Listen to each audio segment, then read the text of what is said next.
everything stated in this video is my opinion and my opinion only. And just like everything else in these cases we discuss here on this channel, everything is alleged.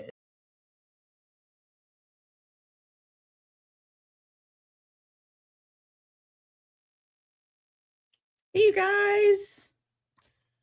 How are y'all doing? Happy Thursday. It's almost the weekend, guys. We're almost there.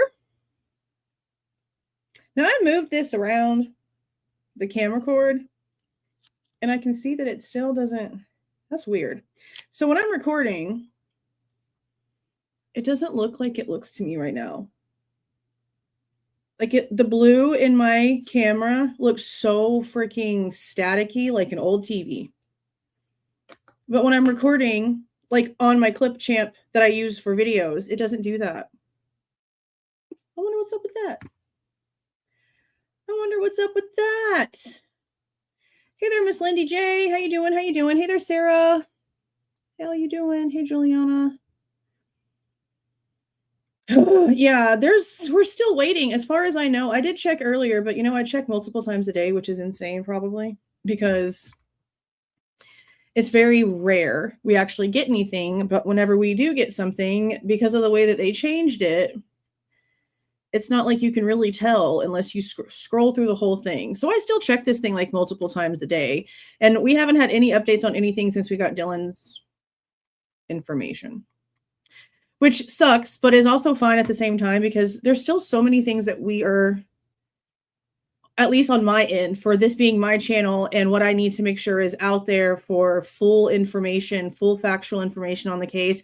There's still a lot of stuff that I have to still put out there that other channels have probably gone over by now in way of WSU lawsuit documents and some of the exhibits and some of the forensic documents. We haven't been able to actually fully put them out on the channel in their full glory, I guess. So that's still something that we're trying to catch up on too. So while I do want more information, I'm sort of glad that it's slowing down.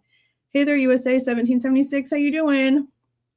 Hey, Lady Di. Yes, I've been doing a lot of cleaning. I'm really taking spring cleaning seriously. Like I've put some more stuff. Look, guys. I have the paint. I think I showed you this already. I have the paint to fix all of this. It's just the time.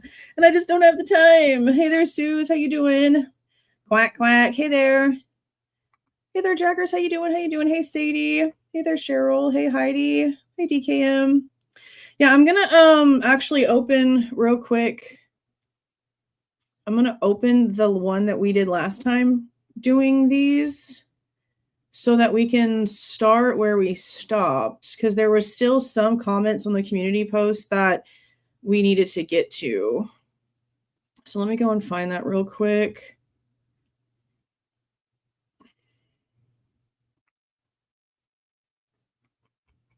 So that we don't overlap or miss anything. Okay, so here's the open discussion thread. I'm going to go in here real quick. Let me open this. I know y'all can't see what I'm doing. But let me go ahead and open the live so I can scroll all the way through and see what the last question was that we went over.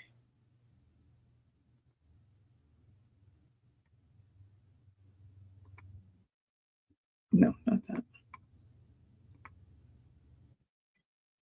Okay.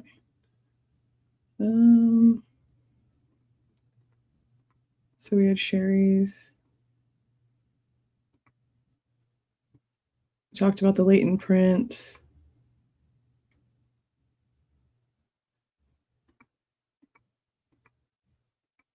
I think that's where it was. Okay, so let me pull this screen. And I did have the link in the chat earlier, just so that I could sort of like keep everything in the same thread, So I will go back and forth between this and the chat so that I can see like current questions and go over questions from the thread. I want to try to keep the questions that are being posted to this thread. And I know that there's going to end up being like multiple of these because there's constant questions. There's always questions. We're going to go through more. So I'd kind of like to keep this like a growing thing right here, especially since we're still getting stuff. Now, some of these, I did go back and like sort of scroll through these earlier, and I did notice that some of them are about phone records, and we definitely can say that we have a little more now, at least when it comes to Dylan's information. I would really love for them to give us everyone's information because, you know, Bethany's information is just as important as Dylan's, you know.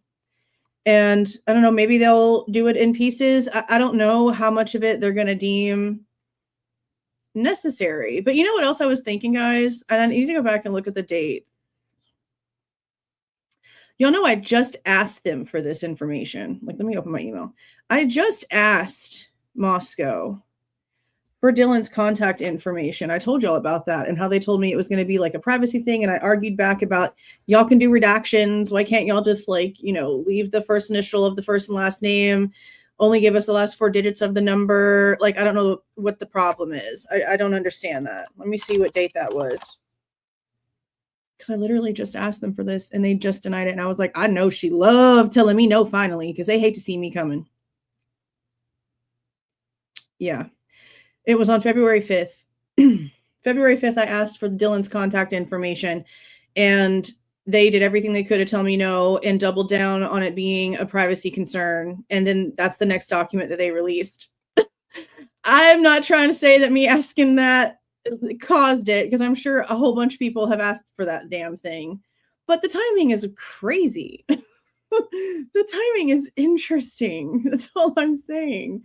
All right, let me see if I can get this a little bit bigger so we can read them as we go. I'll say hi for a few more minutes and then we'll just keep on going as we go. Okay. Now, we went through the print one. Remember, the print...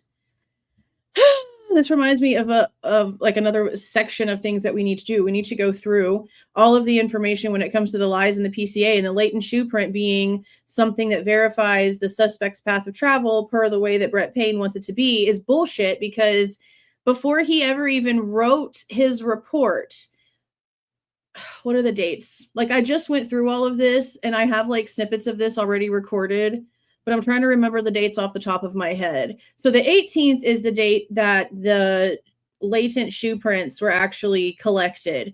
And now there's handwritten notes, and one of you guys sent it to me because I hadn't gotten to that portion of the documents yet. I have it all now. I'm putting something together for all the dates and stuff. But by the time that Brett Payne wrote his report on what happened on 11/13, it wasn't until like December. It was like after. It was after they had gone in and done the photography. It's after she had a handwritten note that said that it was personnel from previously put there from personnel. It wasn't sent for processing. The email, when it comes to prints, I don't think it's talking about the latent print. I think it's talking about the cast that they took outside, because they're also talking about the tire marks. But for sure, when it comes to L4, it was not even analyzed. So they cannot use something and say that it's for the suspect's path of travel when A, it was never analyzed, and B, the analyst who took the photographs and put it in as evidence is literally writing, this belongs to previous personnel. That means you're ixnaying it from being the suspects. I don't understand how this kind of crap was just allowed. I don't understand how it was allowed. I don't understand that. I really just don't. And still with no question, with no answers, still to that, because even if it does belong to a law enforcement officer from somebody that was walking around the house from the 13th to the 18th before they got there for them to take the photos, where's the lead up? That's still a question I have, because it's just there. Now, there is like another stamp sort of closer to the step that could technically be like a step, but they never even photographed that. They have like a little notation about it, but they never photographed it. They never did anything. So they're not even showing us like a journey. It's just like, again, like a print, and that's it. But again, if they didn't analyze it, I don't see how they could have it in the PCA. So anytime that I can talk shit about that latent shoe print, I'm going to talk shit about that damn latent shoe print, because it's so stupid. It's really just the dumbest thing ever.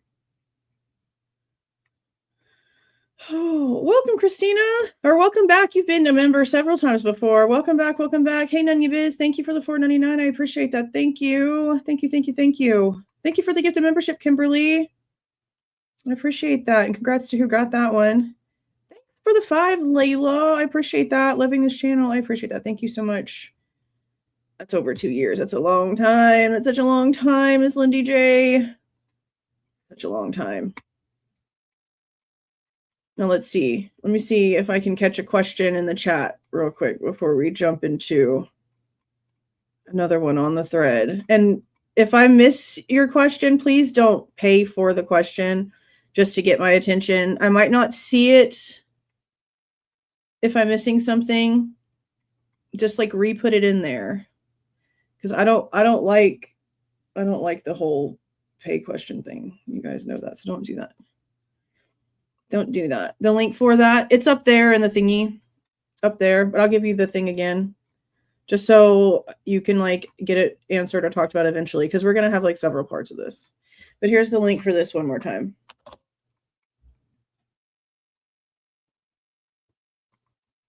Let me get back to where we were. Eek.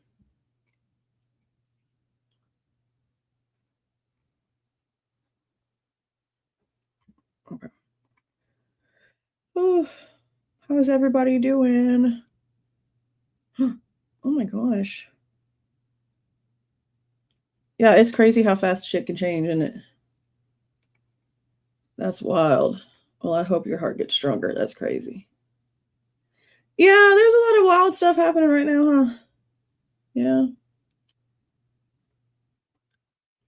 I don't know. I was looking. I mean, I recorded some of the documents today that we needed to catch up on for the WSU stuff. And I mean, honestly, like I really just hope, and I've said this 1,000 times, y'all are probably so tired of hearing it, but this is my sentiment on it. And even now, like, I don't want it to move to Fed court because then it's going to make all of their stuff almost like null and void according to the way that these documents are written when it comes to like what they can actually file for. And the only reason that matters is because they're wanting to call all kinds of people to come in and give testimony, including Kohberger. I don't think he's going to show up and do that.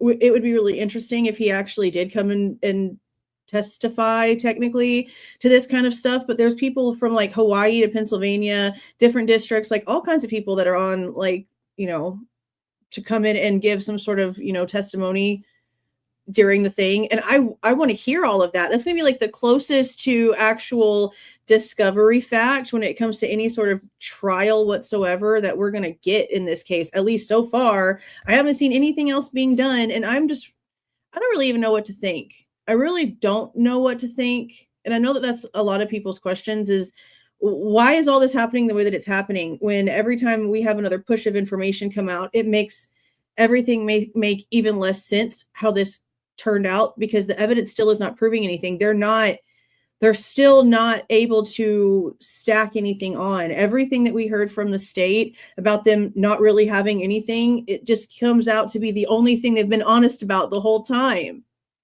is that one fact that they really don't have anything. I don't know. I don't know, because I want to say, because that's how I see it.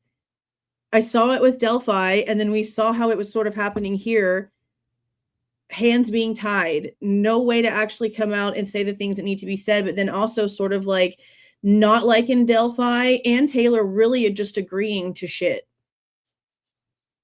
And like just being okay with things. And not fighting very obvious things that people out here are like, holy shit, what are you doing? And it's all stuff that has background, factual, black and white information to back it up, and it's making no sense.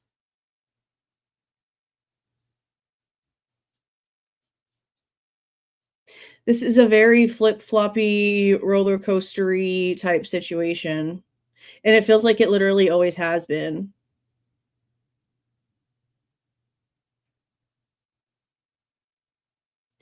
I just want to know what the original filings against him said. Because we've talked about this before. When somebody's name becomes public, the mood and the tone changes. It's like the Holly girl.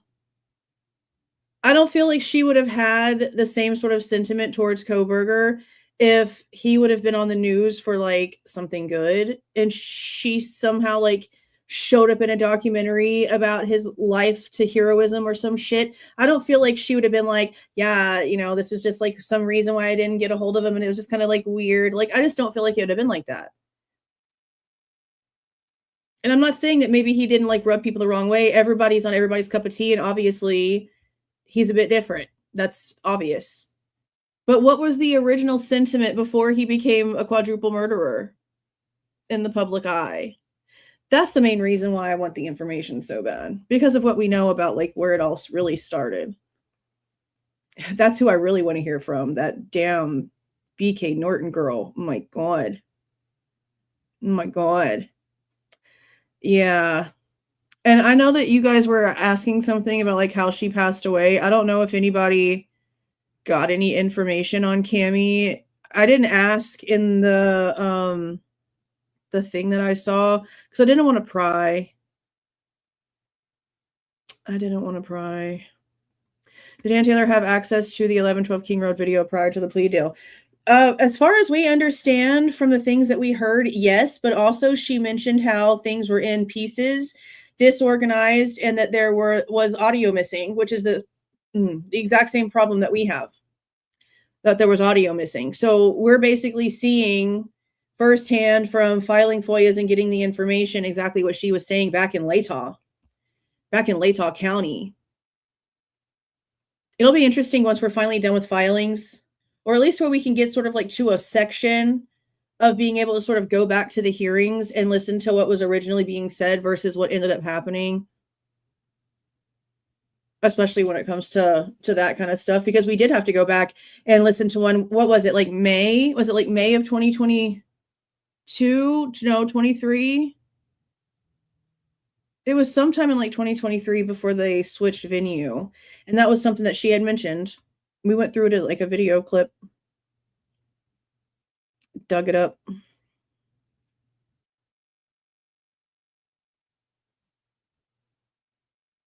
Dug it all the way up. Okay, let's see over here now. Okay, I have so many questions. Here's 3. This is from Shield Maiden. Where are audio video interviews for JS? I'm guessing that's Showalter. We've heard one sort of for Jack Showalter, it's who I'm assuming that you're meaning. It's when he called in and spoke with a police officer on the phone. There's been a lot of stuff going around on TikTok about the information in the Idaho State Police records about when Showalter was arrested. I guess, I mean, I don't know if maybe they just didn't read the documents all the way through the way that we sat there and went through them in sections, which is possible because not everybody does everything the same way, which I get that.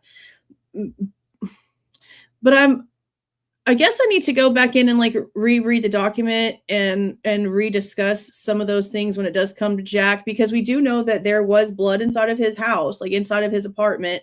We do know that there's been a lot of questions about him. I don't know what it is besides like the hoodie guy thing that like sort of sits there, except for the fact that almost in every report, everyone talks about how he has like a lot of anger issues and that he like fights a lot. And he's basically sort of like stayed to himself female wise. At least that's what his like version of events is about, like having been in a relationship. And it doesn't really sound like he was doing anything with anyone, at least relationship wise, like in that area, sort of like just a loner all the way around. And then his arrest soon after. So I mean, there has been some stuff that's come out. I would really love to hear the rest of it, though, because they went out to Jack Showalter's parents' house and interviewed him. I think his mom sat in on those interviews. That stuff's in the ISP records.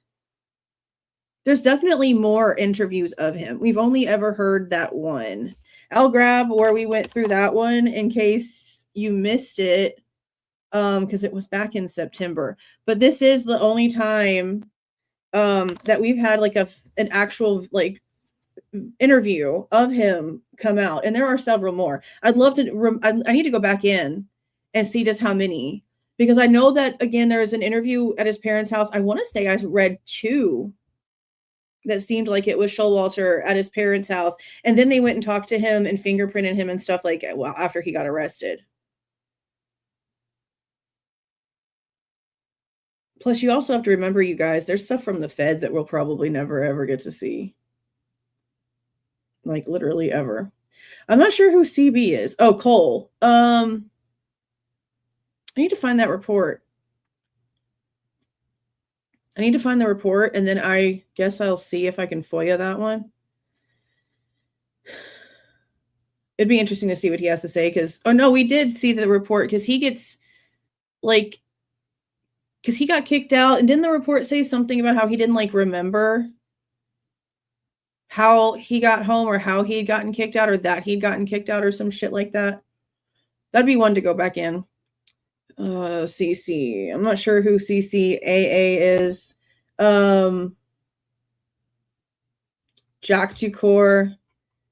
Yeah, I would really like to see more when it comes to Jack. His just initial interview, I mean, there is definitely more there. But I do feel like, just with the way that some of these interviews that we have gotten so far are worded, it seems like MPD had like their initial set of interviews, and then the feds talked to people for a couple of days. And then after that, ISP sort of started talking to people, which I find interesting, because it does feel like the feds were like in the middle, which is interesting. But yeah, I'd like to definitely get some more stuff about these two and Jack, but I'm not sure who CC and AA are. Does anybody know?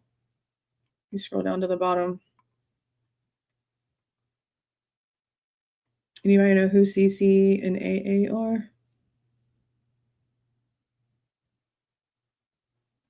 And there's another, there's a couple actually things. Yeah, blood was found inside Jack Showalter's apartment by the,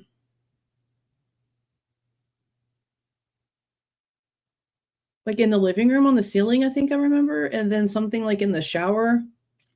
Because see, the way that it went is that at first they thought that there was blood on Jack Showalter's door, but then they tested it and it came back negative for blood. So they couldn't do anything. And then very freaking weirdly and conveniently, the maintenance guy that had been inside Showalter's apartment calls the police because he sees blood in the apartment. So then because of that, they're able to get a warrant and go in. And it's very just odd, especially considering the fact that like the very next day he went back to his parents' house. He didn't go to Africa. He went to his parents' house.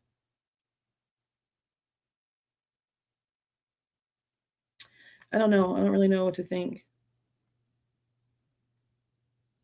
But I don't know who AA and CC are.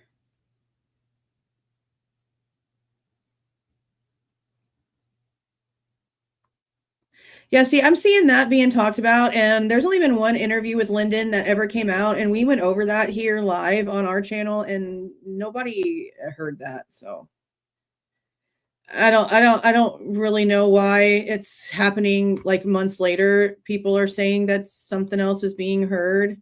Let's see when we went over that, because it's been like a hot minute since that one came out. Let's see. I was on a live. Because that's the one where we were questioning what he was saying about Hunter, because when was this? Let me see. In what Lyndon actually says, there's a link right there. We went over this a super long time ago. That was not said in that interview. So unless it's a completely different one, which as far as I know, the one that's being shown is the one from inside MPD, where he's all blurry and it's old. It's from that day. We went over that on November 28th, 2025. What came out in that one that was interesting is that when it comes to Hunter and where Hunter was, and him being asked where Hunter was, he said that he thought maybe he was in Emily's bed, but then he gets silent for a second, and then he says, or maybe he was at his apartment, I don't really know. And I was like, what do you mean you don't know? Which means to me that Lyndon did not physically have his eyes on Hunter at the time that everybody was awake. Now, I don't know how intoxicated Josie was. I don't know how intoxicated Lindy was. We know that Emily was at the football game, working the football game from how I remember it, and she'd gotten back and went to sleep. There was apparently text messages between Hunter Johnson and Ethan about going and hanging out and partying or whatever, and Hunter was like, no, because she's asleep. Let's just wait. And apparently they never met up or anything like that. But that's what Lyndon said that got our attention, was that when he was awake, with the girls, hanging out with the girls, that he thought Hunter was in Emily's bed, meaning he was not hanging out with them. He did not physically have his eyes on Hunter Johnson. But then he gets silent for a second and he goes, or maybe he was at his apartment. I don't know. So I don't know about this whole thing about the 8 or 9 o'clock call thing, because that was not at all in the interview that we watched. And there's only been one that's come out, again, as far as I understand. So there's that. There is that. Let me see what I've missed over here. Oh, thank you for another gifted membership, Kimberly. Thank you. 14 months is a long time too, girl. Frustration, speculation. It is really freaking frustrating, isn't it? Unapologetically me gifted another membership. Thank you so much. And you've been a member. Oh, Teresa's been a member for a year. Thank you for being here. I appreciate you guys. I appreciate you guys. Is it doing stupid stuff? It wouldn't be surprising, honestly. I know that it's causing a lot more questions, which it should, because that's crazy shit. All those noises. That says, okay, Austin. I've never heard those names before. Holy moly. All right, let me take a screenshot.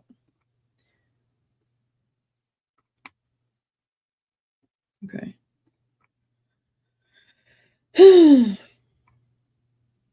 Yeah, I mean, I'll go back through it again and re-listen to it, but I don't remember him saying that at all. I remember being like wondering what the frick he meant by that. And by the way, guys, let me see if she ever messaged me.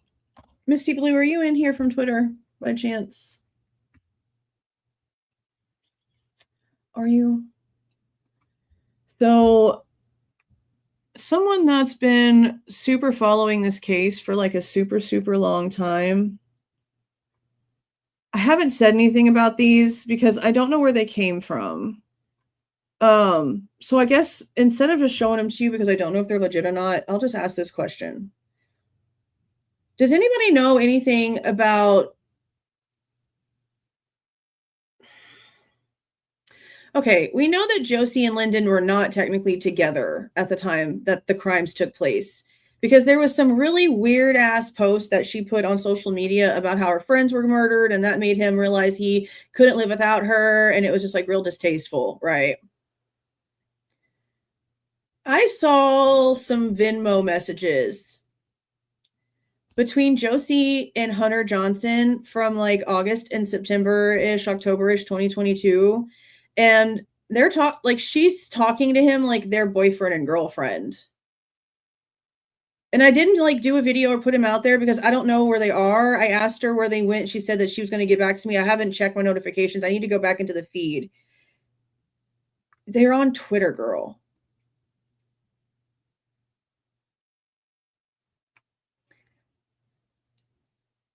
They were dating, bro.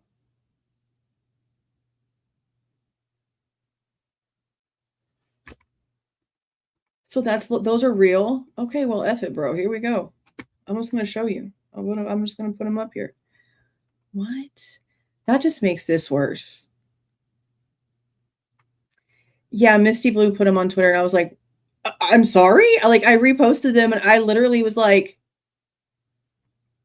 what? What am I looking at right now? Let me see. Make sure that I have them. I might have to go get them from her page because I just cleaned out a bunch of my stuff today. Yeah, there's like 3 of them. So y'all like know that they dated.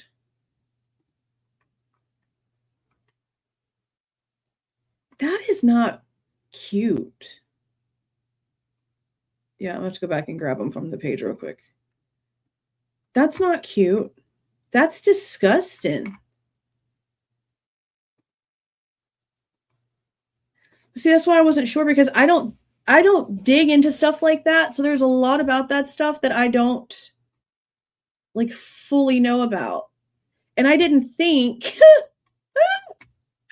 I didn't freaking think that they would be, you know, all hanging out together not 2 seconds after they like break up with each other. Like, that's disgusting. Okay. Let's see if I can make that. I can't make this damn shit bigger. Hold on. Okay. Do y'all see that? So this one was August 7th, 2022.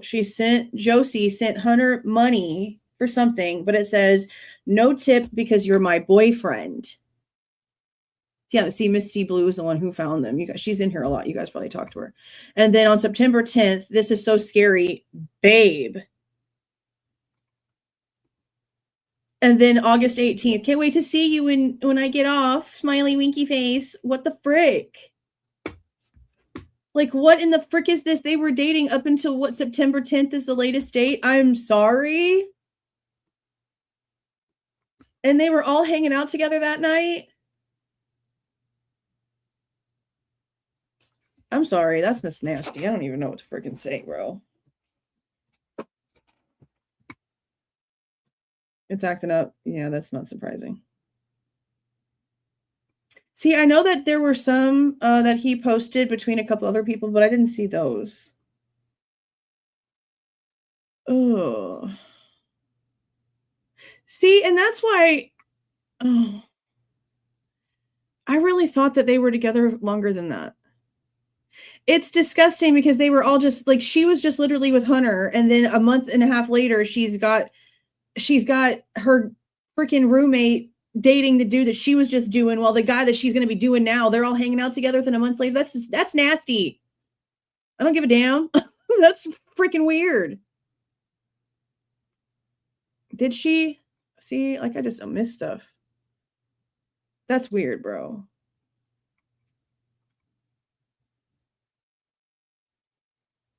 I'm too selfish for all that shit. I don't give a damn. See that? And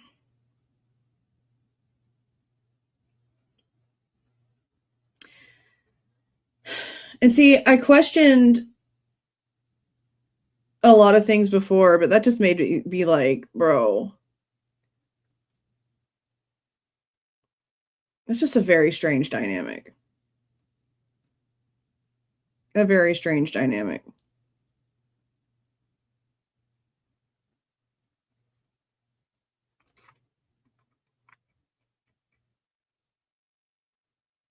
Hey there, Mad Season. How you doing? How you doing? Yeah, but like so quickly.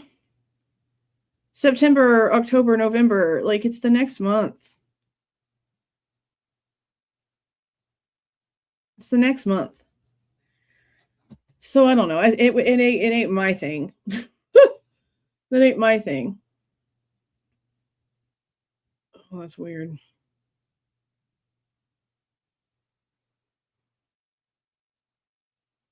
Xana dated a guy named Mason before Ethan. I'm pretty positive. I never heard anything about Xana dating either Hunter ever.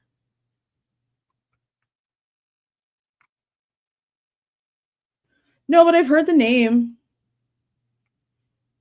Him and that other dude with that weird ass interview. There's a couple different ones that I still have written down.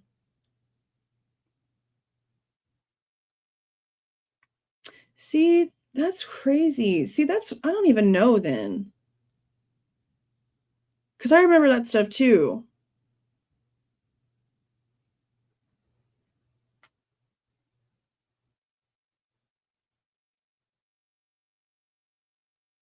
Did she just do another video on this case? I don't know why people that actually like pay attention to stuff even give her the time of day. That's all I'm saying. Since she has a team of people, she kind of just does what she's told, I think. I don't know. I just know that that's weird to me. That's just how I don't want to live my life. And that's just too close to like, y'all were just together and we're roommates. That's just weird. I don't know. But again, when Lyndon did his interview, the only thing that I remember is him saying that he wasn't really sure where Hunter was because he didn't have eyes on him. He wasn't sure. Is there any indication they attempted to look into GM from SP's info? this is about the weirdo with the knives in the shed that followed the girls. That's the thing that I still need to go back into Heather's email and dig through the information and see. I would need clarification on this kid's like birthdays, because if he happened to be a minor at the time, it'll be really difficult to get anything. But if he was already 18, it shouldn't be too hard to find where they interviewed him. It's just more of that. I got to go in and dig. I got to go in and look. I don't know if anyone else has tried to request anything either. Something might already be out there and I just haven't seen it. A cryptic letter with pictures and playing cards into the sorority. Bro, yes. This is one of the things that I want to know about. I want to know if they'll give us photos of that and what the hell that was all about. Yes, thank you for reminding me. It's on my list of a million things, but yes, that was a weird report. That was a super freaking weird report.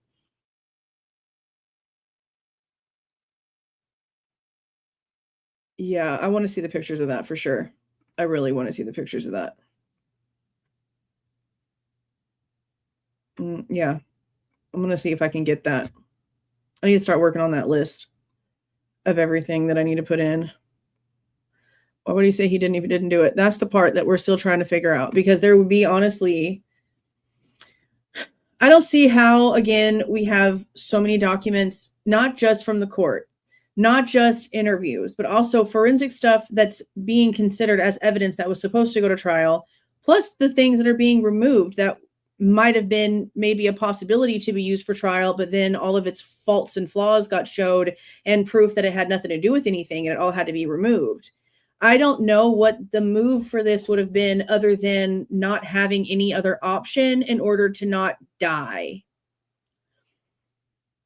But there has to be something in between here. And I don't know what the next steps would be. I don't know if all of these documents have to come out and there's like processes that have to come out before something else can happen. If somebody else has to step in, if all of these things happening and Ann Taylor still having to represent him through all of this is stopping something else from happening.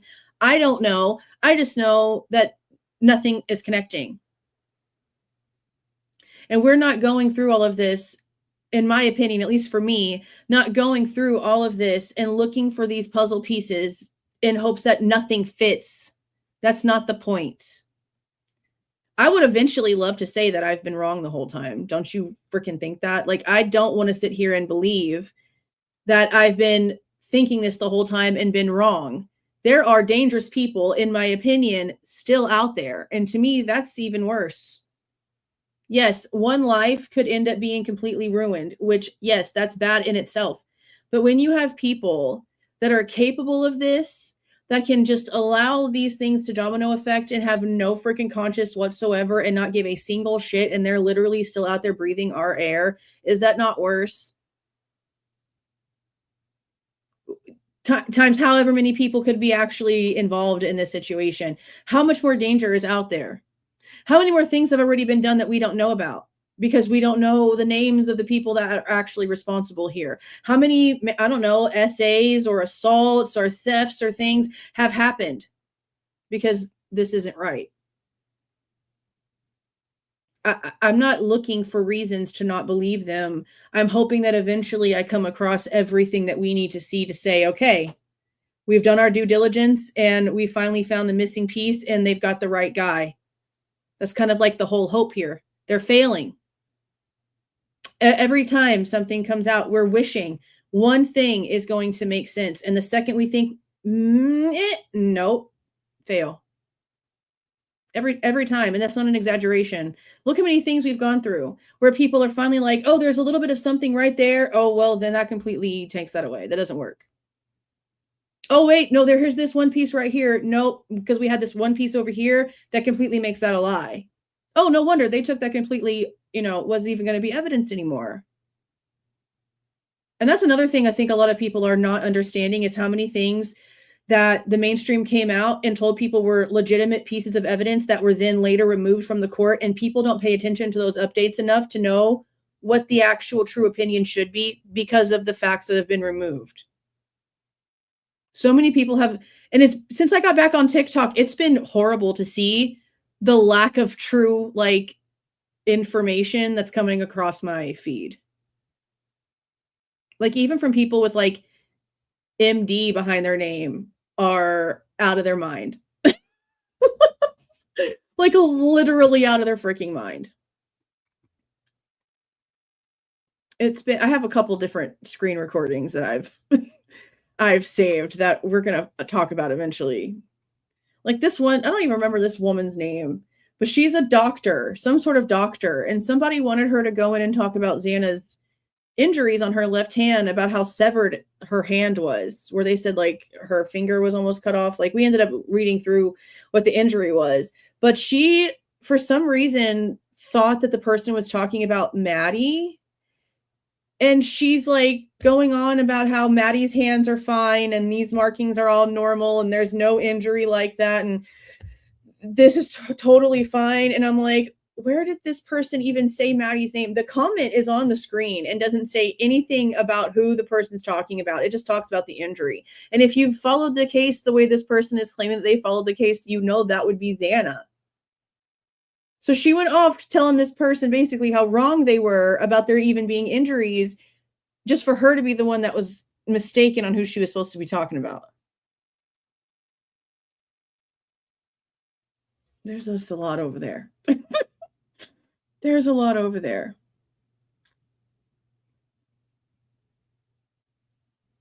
Okay, let me see if I can grab a question from this chat.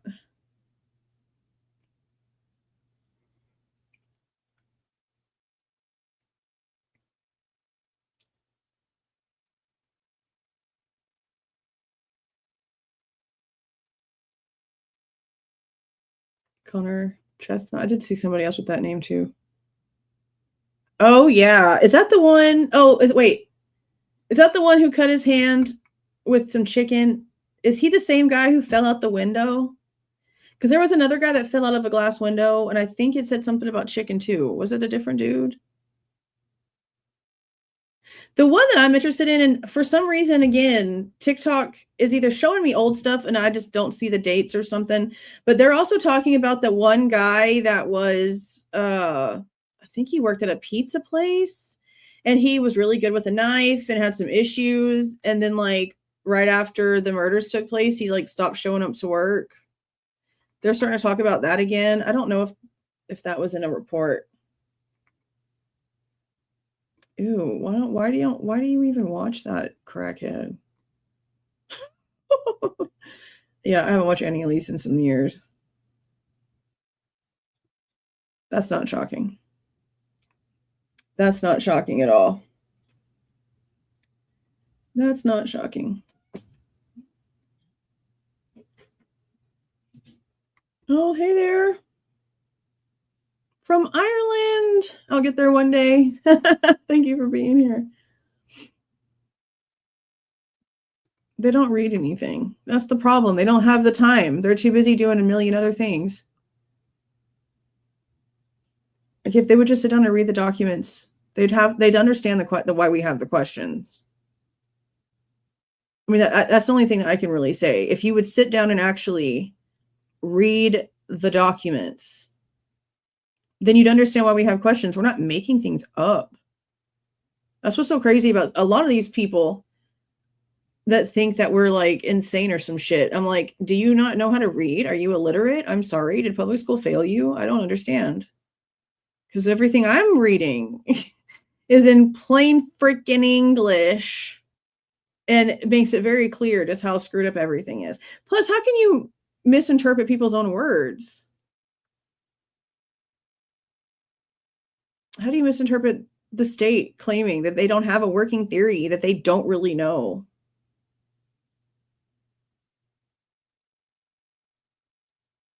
No, we cannot connect him to the house. No, we can't really like put him in the neighborhood, but you know, he was over there at some point just because the phone tower says so. Okay. And he was shopping and happened to be on the same phone tower. Hey there, Natasha. Thank you for the 2. I appreciate that. Thank you.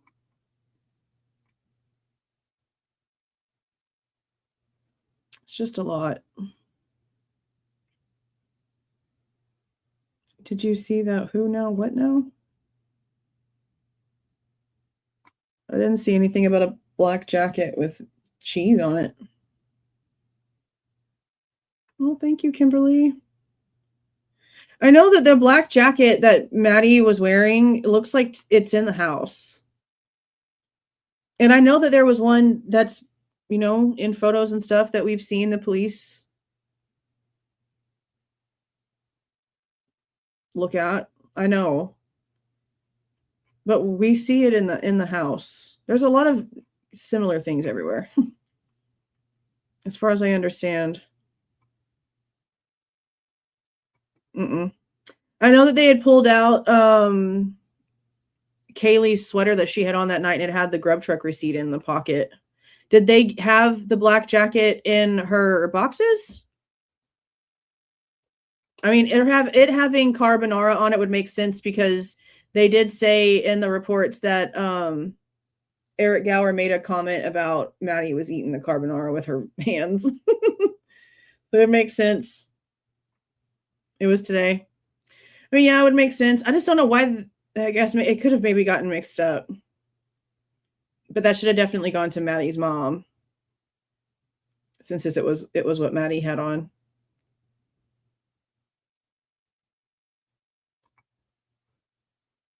Yeah, that's another person on the list to look at. I know there's a lot of people asking me to look into the Malwich guy. I know it's a very intriguing concept. That's for sure. Welcome, Trish. Welcome. Yeah, they are finding quite a few things all of a sudden. Yeah, Maddie's jacket was in Kaylee's room. I guess that makes sense then.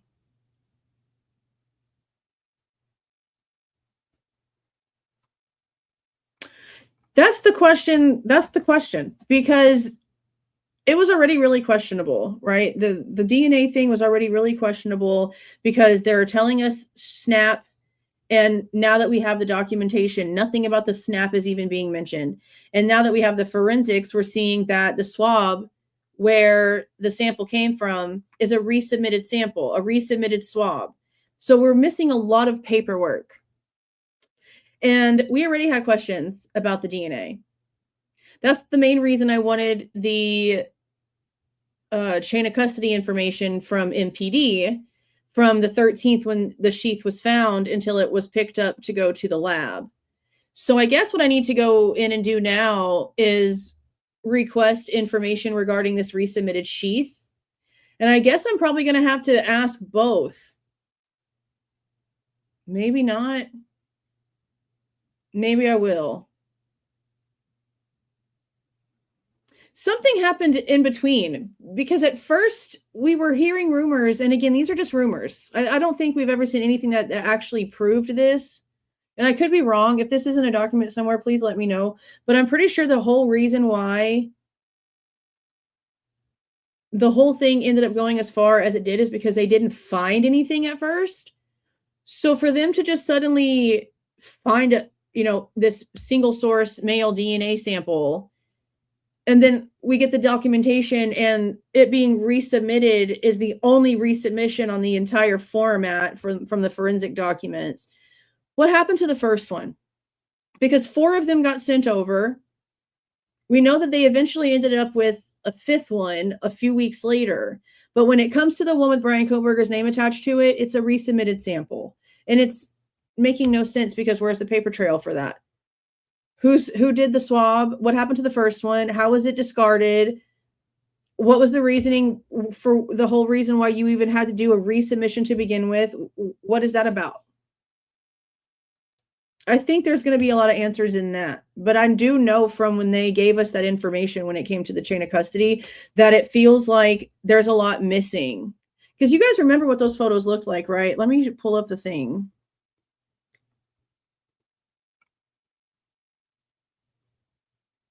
Because it really was like not really at all what we were really wanting, if that makes any sense. Where is it? There we go. Knife sheath for you. So when we got the information, we paid $200 and we got, what was it, 2 emails? And this right here. And if you look at the bottom, It's all the exact same handwriting for each person. We have scene, Detective Talbot, 11/13/22. Detective Talbot, Detective Payne, 11/14. Detective Payne, MPD something, I don't know, 11/14. Evidence, and then I don't know what this says. I have no clue. And that was on 11/16. Officer something. And then Corporal somebody, and then whoever this is on 11/16, and this would be the same person again, and then this would be the last destination on 11/16. So this would be the evidence lab and the ISP officer, the trooper, coming and picking it up and taking it to Meridian, and then the officer at Meridian had to take it like another 4 hours or so over to the actual ISP lab where it landed. So on all these different dates, why are they all the exact same handwriting? Why does this look like it was all written at the exact same time? Because it was. So how am I supposed to believe this chain of custody when it's written by the same person? It looks like it was literally done. Yes, fake as shit. It looks like it was literally done just to appease my freaking FOIA request. And then it says subject unknown, offense date 11/13. There's the case number. Like, look at this thing. This is the only part that looks legitimate from 12/16/2022 when they put this sticker on there. But Idaho State Police, what? Why do we even have this label? Where's the MPD label? Because this was with the Moscow Police Department for 3 days. From the 13th to the 16th, it sat with MPD, and then it got transferred to ISP. So why is it just an ISP label? Yes, it's all Talbot. Isn't that insane? How am I supposed to believe this? I don't want this shit. I want the time with the dates, the timestamps, why you had it. Like, what is this? And okay, so Talbot gives it to Detective Payne on the 14th, and Payne takes it to the evidence room on the 14th, and it just sits there and nobody does anything with it at all on the 15th, is what they want us to stay here.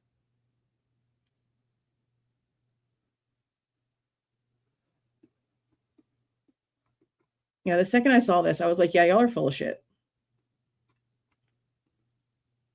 And this was the other one. And notice this says 10/18/22, which is before the crime even took place. And that says 12/6/22. But then they crossed out. See how they ended up crossing it out with green with initials and put 11. So it'd be 11/18/22 after it got to the lab.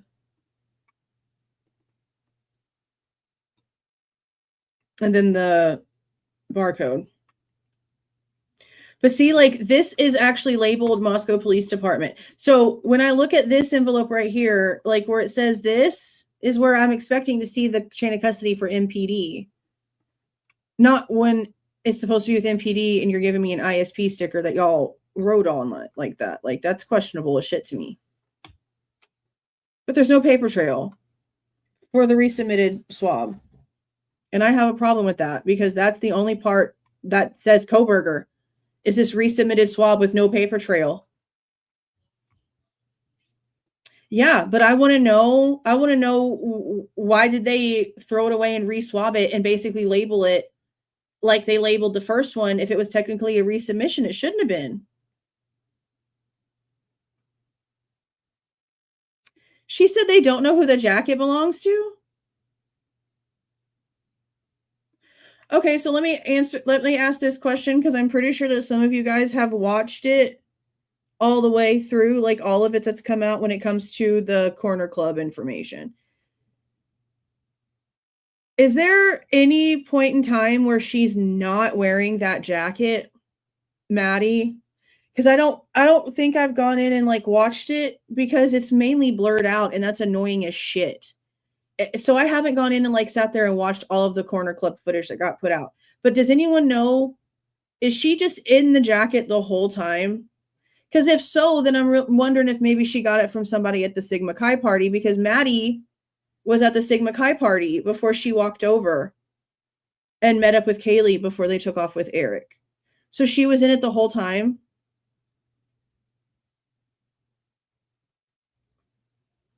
She walks into the corner club and she's wearing the jacket.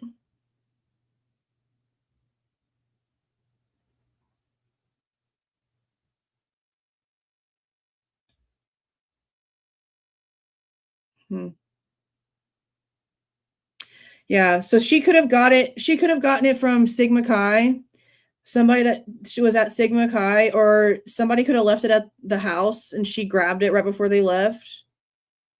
It's interesting that they don't know whose freaking jacket that is. That's crazy. She had it on. Yeah, it could have come from anywhere then. Because it would have been interesting if we could have at least like seen somebody hand it to her, but since we don't, it's probably somebody from Sigma Chi.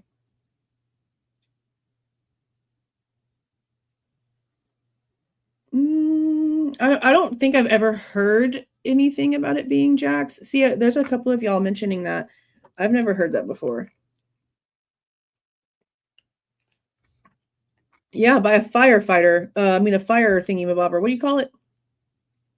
What do you freaking call them? A fire hydrant.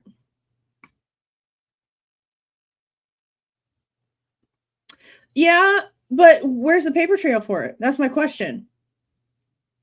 Like, where is the paper trail for the resubmitted one is what I want to know. Because when they ended up doing the Q1.5, it came from inside of the sheath.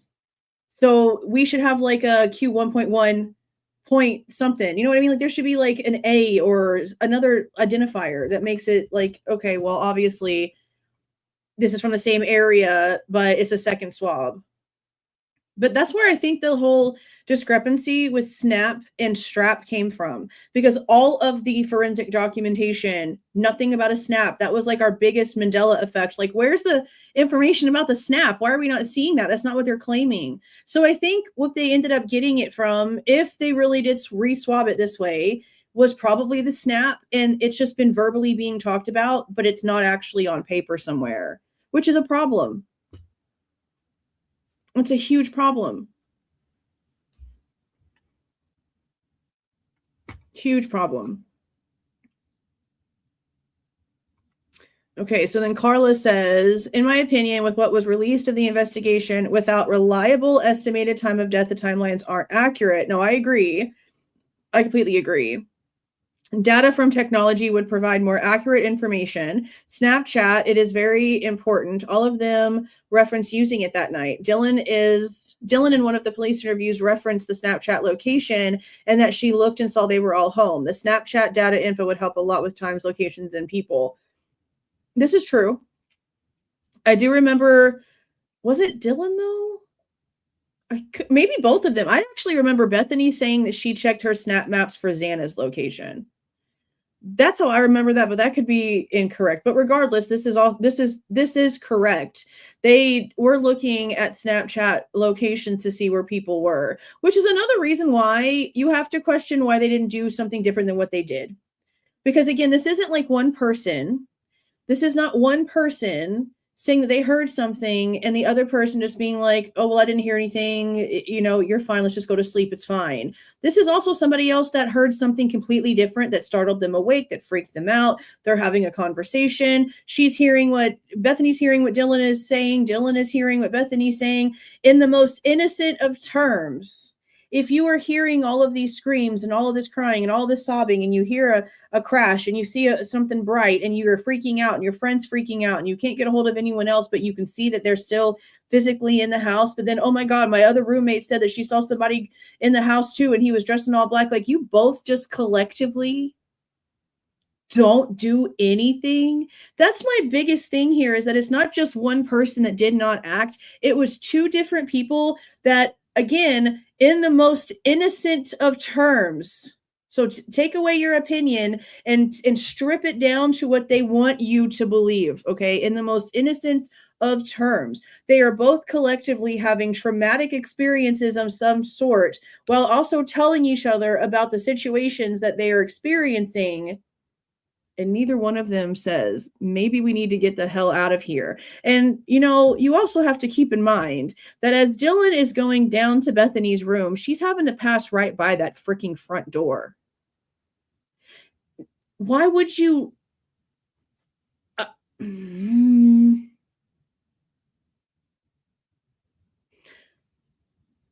Even in the most innocent of terms, even if you want to sit there and just believe that there's nothing being hidden and they're really just stupid girls, how can you sit there and listen to that kind of situation and then know that Dylan was up and doing shit on her phone, having conversations with people at the exact same time? I want the voicemail. I wonder if a voicemail was left. And I don't mean with like the victim's phones.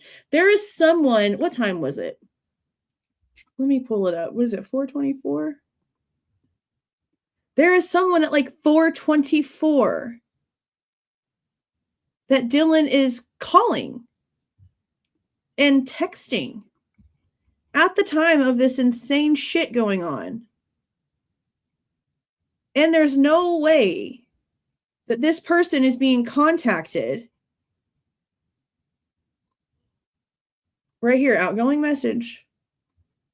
As Bethany and Dylan are speaking to each other, there's no way that this person did not get a freaked out ass voicemail.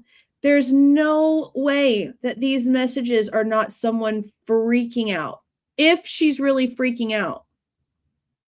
Because you have to also remember, Dylan didn't call Bethany when she saw this person and heard these screams. Bethany called Dylan when she heard a noise and saw some sort of firecracker type light underneath her door. And then all of a sudden, the person's leaving the house and you see the car pull off, almost like Bethany alerting Dylan that she was awake was some sort of trigger for something. So I don't know. Could the person that Dylan's messaging here be someone else that maybe left when they realized Bethany was awake? I don't know. I don't know what to believe other than someone's lying. Someone's lying. Someone's being dishonest. Someone was having a conversation with somebody else other than the people that they've been telling us, and they don't want to give us the truth. This has to be, so far, the most damning piece of information that has come out. Granted, we've known all of this to an extent. To an extent. And this isn't even all of it. You see how pieces are whited out, cut off. I don't know who designed this way that it's been cut off with these weird little triangles and shit like this. There is definitely information not in this. But I want to know, what does the voicemail say? What do the messages say? How come we're not allowed to see that stuff? You want us to believe your story, and if she's really just like freaking out and it's oh so innocent, then why can't we read them? Why can't we read them and see what they are? I want to know what's whited out. Yeah, I want to know what's whited out. I want to know who she called. I want to know who she was messaging. I want to know all those things.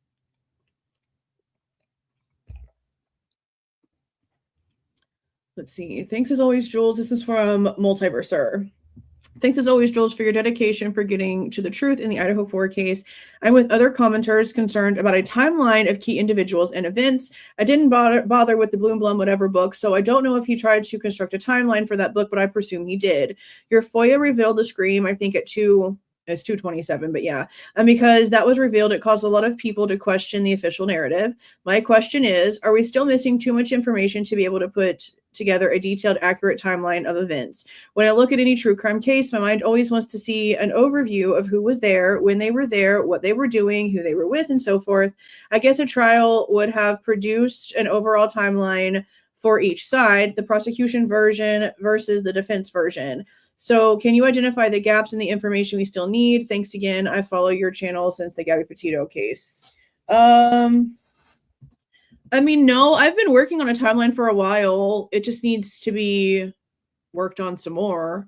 I feel like we probably have enough to put a decent sort of timeline together, but I still question how much information that we're missing.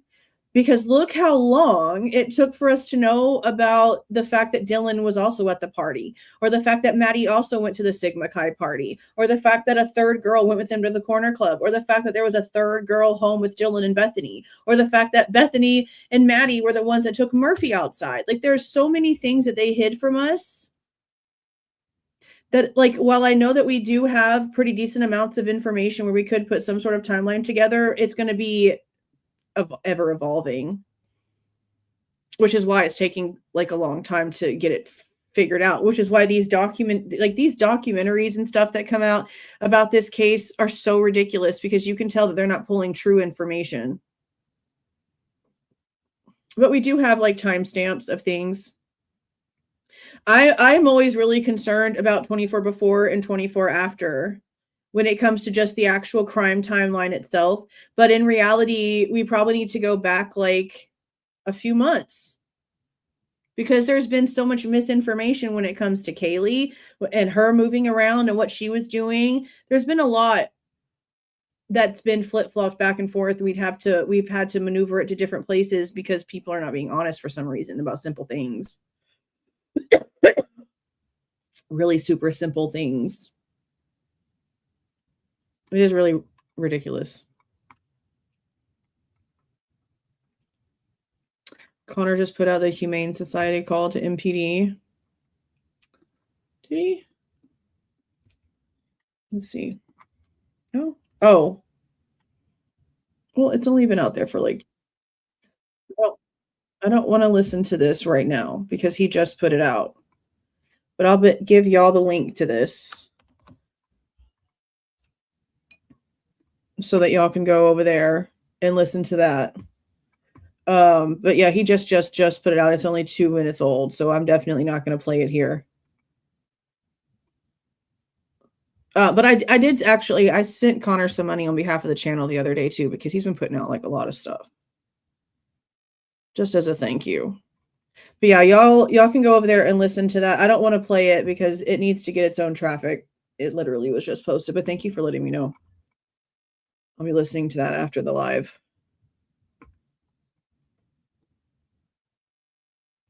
But yeah, there's a timeline. It's very, I mean, I'll show you parts of it. It definitely needs a lot more work. Like there's some pieces. I mean, some of y'all have seen this before. It really needs to be worked on more. There's a lot in here and it's missing a lot. But we should be able to get at least something put together. I know eventually I'd like to sit down and almost do like a documentary style type video on the case that does do like the full on timeline. I just know it's going to take a lot to be real accurate, but it'll be worth it in the end because eventually we're going to have to just make sure all the wrinkles are out. Let's see. Ditsy Daisy said, why didn't Dylan or Bethany ask Worry about Kaylee and Maddie? They were just in shock. They forgot about 2 other roommates that morning. No, see, that's the part that really bothers me. Put it back on the screen. That's the part that really bothers me is Dylan's entire story is about Kaylee, but then doesn't mention a damn thing about Kaylee to the police. Literally, as they're outside, after the police have already showed up and Warner has now brought Hunter Johnson out there, Nunes is going towards them and is like asking, you know, like, is there anyone else in the house? And they're just like, we don't know. What do you mean you don't know? Your entire narrative for whatever happened at 4 o'clock in the morning is all about Kaylee. So no, that's a big question because we've all asked that. We've definitely all questioned that. No, the timeline's not in the Google Doc yet because it's not done yet. I put the link for Connor's channel in the chat, North Idahoan. Yeah, it's going to take a while, but we're going to need it. We're going to need it. It's going to take a super long time. It's nothing that I plan on working on anytime soon because I know that we still have a whole bunch more information that we need. But it definitely is something that's on the list of things to do eventually when we get to that certain point. That's for sure. Okay, let's see. High Hills and Henny says on December 7th, Before anybody was arrested, Chief Fry backed a U-Haul into an active crime scene to remove items belonging to the items. I remember the damn U-Haul. Knowing what we know now and how the investigation was conducted, do you think anything of importance could have been missed and removed from the home? I know they claim to have done 3D scans, but wasn't it only of 2 rooms? It's always really bothered me. By the time Bryan was arrested and AT was able to walk the scene, the home was already changed so much.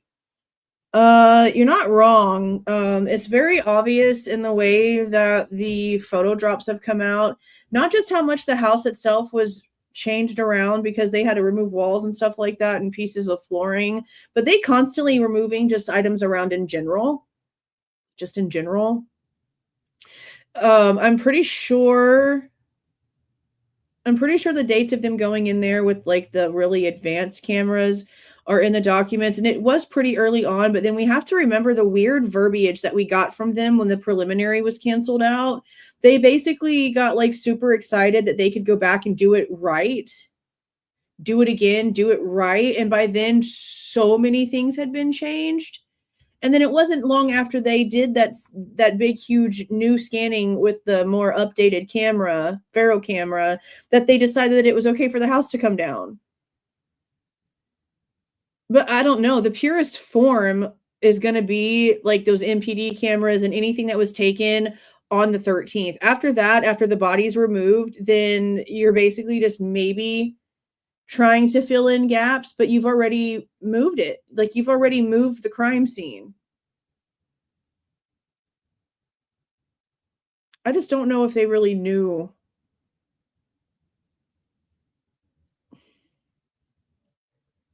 Just the simple fact that we're seeing so many things here. Like, it's hard to be like, I don't really know if they really knew what they were doing as a collective, because you don't want to believe that they're all just so freaking stupid. But then when you see that they're physically writing that the latent print doesn't have shit to do with shit, and that they didn't analyze it, but then you see them put it in the PCA as a suspect's path of travel evidence, how can you not, knowing that collectively that is ISP, that is the FBI, and that's MPD all working together for this narrative, for this living, breathing document? And all collectively, weeks after this was written about it being completely useless, they're still using it in the PCA.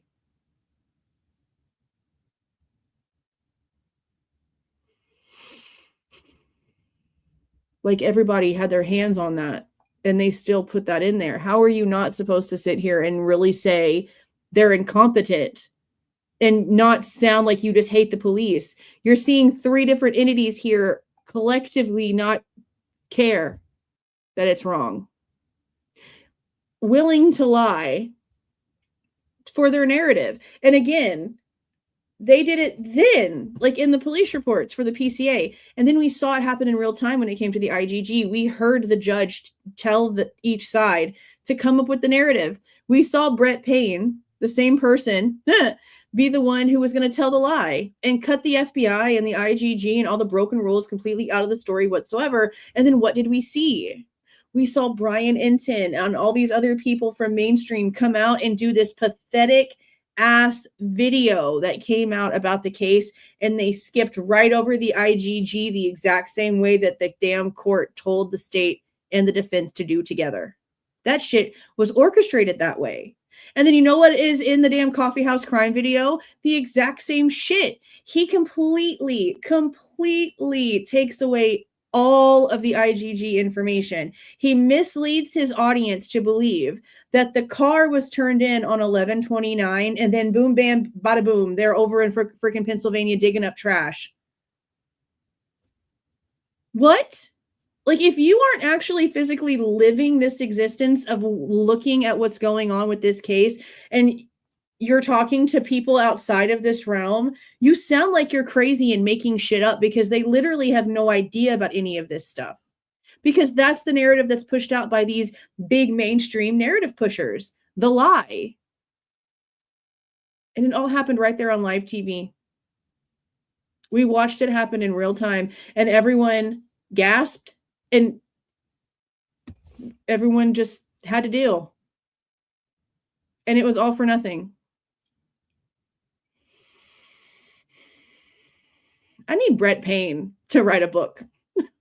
I need Brett Payne to write a book about how he went from traffic cop to lead investigator to the person that was going to tell a lie to being so completely out of his realm that the university felt like they needed to come in. And now he's working for them while being deputized in to do whatever he needs to do with MPD. And actually, that was just the case for this going to court. So I really wonder what the story is now. Like, what's going on now with Brett Payne? Because he's been a big pawn in all of this. He's been the one that their hands are way up there, just telling him exactly what to do.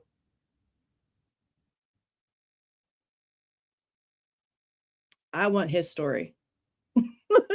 I want Brett Payne's story. Damn. He probably would lie in the book, but I'd like to read it. I'd like to know what Mr. Old Payne had to say. Damn, so much. I mean, seriously, we see him being the beat cop that pulls over Molly while she's looking straight at Brett Payne and says, "I'm friends with Bill Thompson." You could not have written this any more freaking insane. Just sitting back and thinking about this stuff, it's like, damn. This shit really happened. This shit really freaking happened. Okay, J. Marie Silver says, I want to talk about how it sounds like frat boys torturing those kids for hours on the 1112 audio. I don't agree with most of the true crime forensic quotes of what he thinks they're saying, but I do think it's possible now to dismiss all those screams as partying. Okay, so when it comes to what's going on over there with that channel doing whatever they're doing to the audio, again, I understand and I appreciate people trying to go in and try to figure out what's being said. I'm all for people putting their talents to use. But when you've been going over footage for like months, okay, and this isn't directed directly at anyone, this is just in general as a statement. When you've been going over footage for months, right, and all of a sudden somebody comes out new on the scene, doing things to try to say enhance footage, and all of a freaking sudden you're hearing shit you've never even heard possible before after you've been listening to it nonstop for months trying to figure it out, you really have to question that.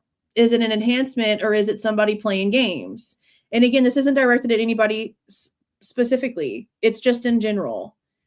I can't trust the things that people that are going in there and doing enhancements on the audio are saying because I don't know those people. I'm not in the room with them to know if the file that they're uploading in there to do this is the original file or something that's been manipulated. I don't know.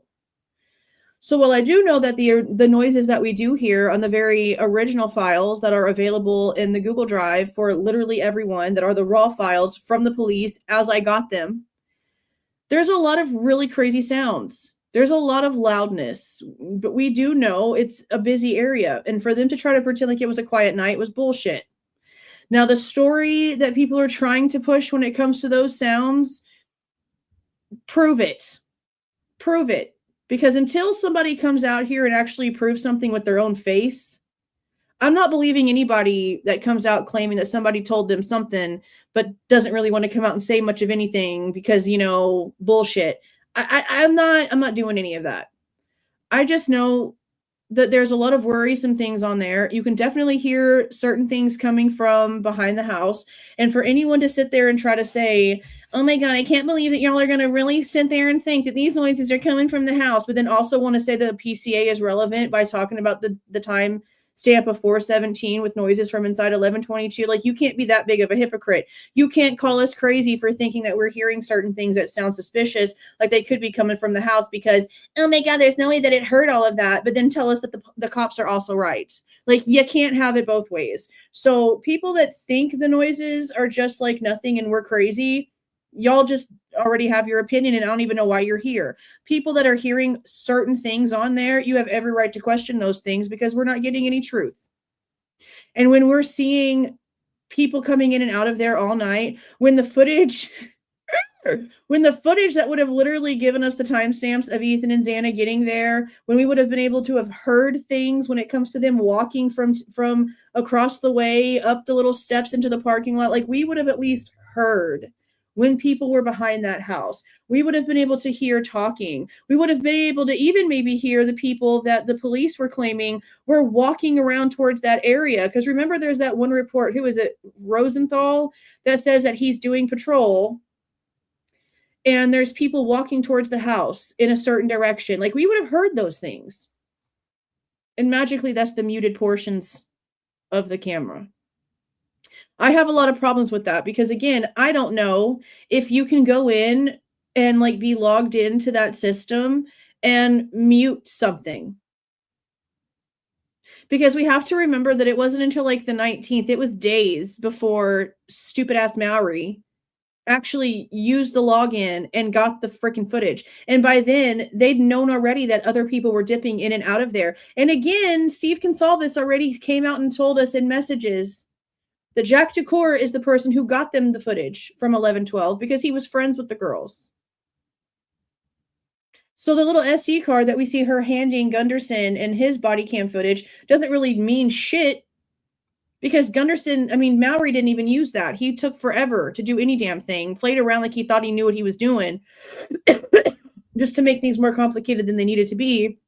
And at the end of the day, he just used a login from his phone and then transferred shit. So technically, no, the Goncalveses had the footage like before the cops, which we pretty much already knew. Like, they had it like either that night or like the next day because Jack got it for them, meaning that they would have had to have had the login and the password because the police had the SD card. So just the same way that we know from the reports that when the cops went back to like take the camera off, somebody else was watching it and called the police and was like, oh, I was watching that. Oh, by the way, there's a car, blah, blah, blah. The Goncalveses already had it. The Goncalveses already had it.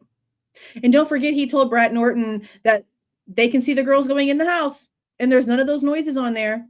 So I want to know from Steve Goncalves, even though he'll never come out and be freaking honest with a damn thing, when you had this footage from before the police technically even logged in and you're claiming none of those noises are there, is it because it was muted or was it because the noises were really different? Like, what's the truth? And even if he was to come out and actually answer that, how would we know that he's being honest or not?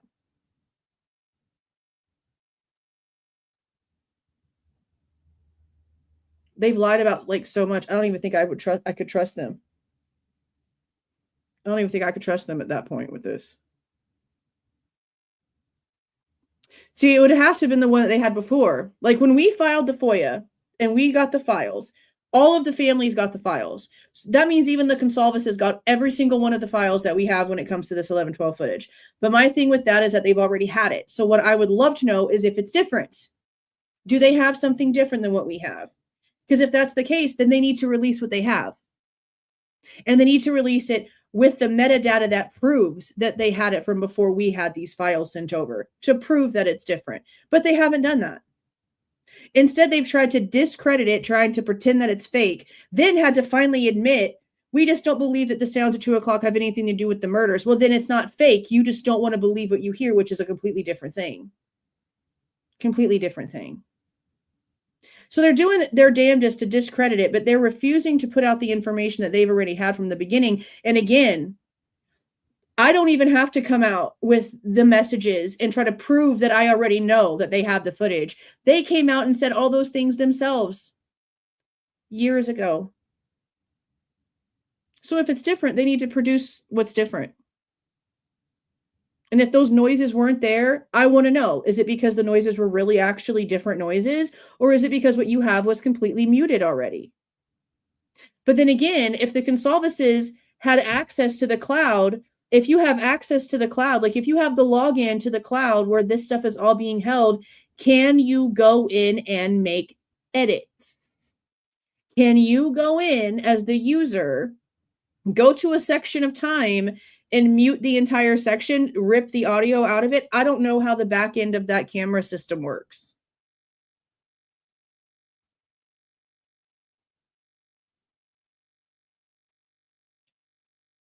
I just don't see how there's audio for so freaking much of it. And then for the most important time frames, which is as the 911 call is like bringing people in And as the people are getting home, it's completely muted. Like, how is that just how that happens?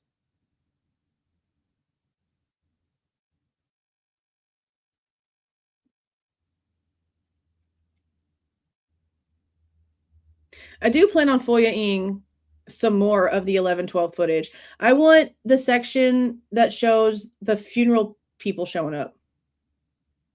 Like, it's not going to show the bodies being taken out the house, obviously, because it's not showing us the house, but it'll show us the funeral home people coming in, how long they're there, how long it takes for them to come back, because remember, they did them in pairs. Because I wonder if that would have sound. All over my channel. I released the raw files the day after we went live to do the reviews. So they're all over. They're all there.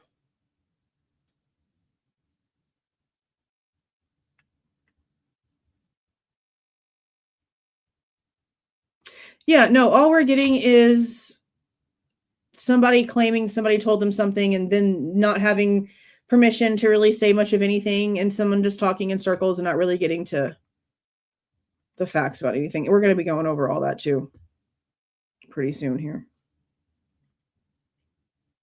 Oh, somebody wrote a comment and it all went crazy. Okay. Let's see. Black Cat says, where are the victims' phone records on for that weekend? Yeah, again, we've only gotten Dylan's, and I don't know why they're being like that, especially now. Like, I don't see what the problem is. With the new lawsuit, will Bethany get subpoenaed? You know, I don't think so. Bethany doesn't have anything to do with WSU. I don't think Bethany or Dylan will get subpoenaed for that. The only people, according to the stuff that I recorded today, which hopefully I'll be able to get that one out tomorrow, hopefully like in the morning. It's a goal. Hopefully I make it. Is there's people from all over. They plan on calling. They have Kohberger's name. Like, I don't think he's going to come out and talk, but they have Kohberger's name. And then they have people from Hawaii, people from Pennsylvania, people from Idaho, people from different parts of Washington, people from DeSales, people from Pullman. But I don't think it would be Bethany or Dylan. They wouldn't have anything to do with whatever the civil suit actually is for. Where's the body cam footage of Bryan's arrest and the interview? Well, we've gone over that one several times because I have it on recording. The MPD, the woman that works for the MPD FOIA office telling me that the FBI said that we can't have it. Pennsylvania is the only place that has an interview that's not apparently FBI, but it seems like FBI still is in control of a lot of that stuff. So the process to get the interview that Officer Payne, and I think it's Gunderson, is it? No, not Gunderson. Gilbertson with ISP. The only way to get that from Pennsylvania is to go through all this red tape and file, is it a subpoena? I think they call it a subpoena with the court system. There's like a bunch of red tape to go through. And I feel like if it was easy, somebody would have done it already. We would have had a mainstream lawyer, someone with News Nation, someone with freaking Law and Crime, somebody that has these attorneys that do this shit would have been able to jump through the hoops and get this interview by now, because that's like the interview of this entire case is the one with Kohberger from Pennsylvania. I feel like if it was so easy, we'd already have it. And I feel like maybe if people did try, they're getting stopped because the FBI is like not letting people see anything. But one thing else that we learned is that Moscow never spoke to him outside of that. Moscow never spoke to his family. So any interviews and things that were done with Kohberger's family, it's all going to be the FBI. I don't think ISP ever touched them either, ever asked them anything either. At all. So I guess I can try to get some more information. It's been a while since we filed for that in Pennsylvania. I remember we did a video about it, going over what they told me and how it just seemed crazy. Because it's so different. Like, all the processes for the FOIAs are so different, which is another thing that's so stupid. Why isn't it all the same process? It should be all the same process. It's so dumb. So stupid.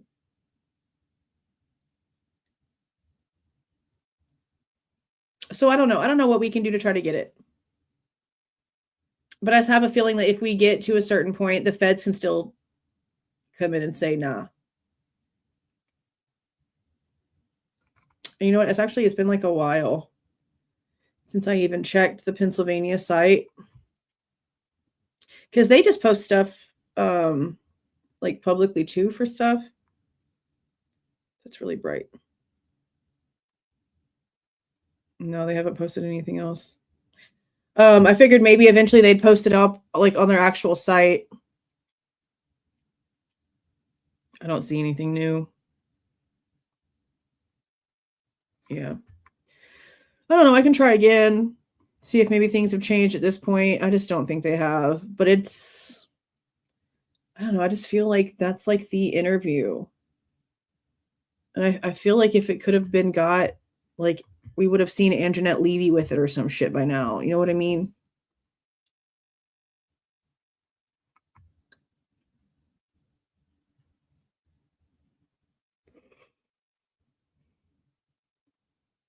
I know that if Dylan and Bethany were not female, they would have been the number one suspects. They would have been the prime suspects until they weren't.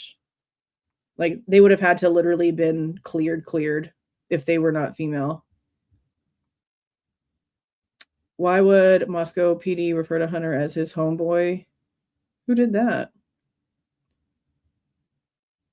Well, he didn't have the knife in his hand when he was walking. The knife was on the ground. You can see as he's leading Officer Nunes up the stairs that the knife's already on the ground. It doesn't seem like he picks it up until after he's already way back there, and Officer Nunes is by Xana's door, and then you hear it thump on the table, but he definitely isn't walking behind him with it. But regardless, it was not a good move. It was not a good move, literally at all. I don't know why they didn't separate them more, especially given the fact that the knife was even moved to begin with. And I really would love to know, like, if Officer Nunes even clocked the fact that a knife was on the ground, because he doesn't mention anything about it in his report. But then again, Officer Warner claims that he walked all the way around the side of the bed where Maddie's leg was and checked her leg for lividity and didn't say a shit about the knife sheath either.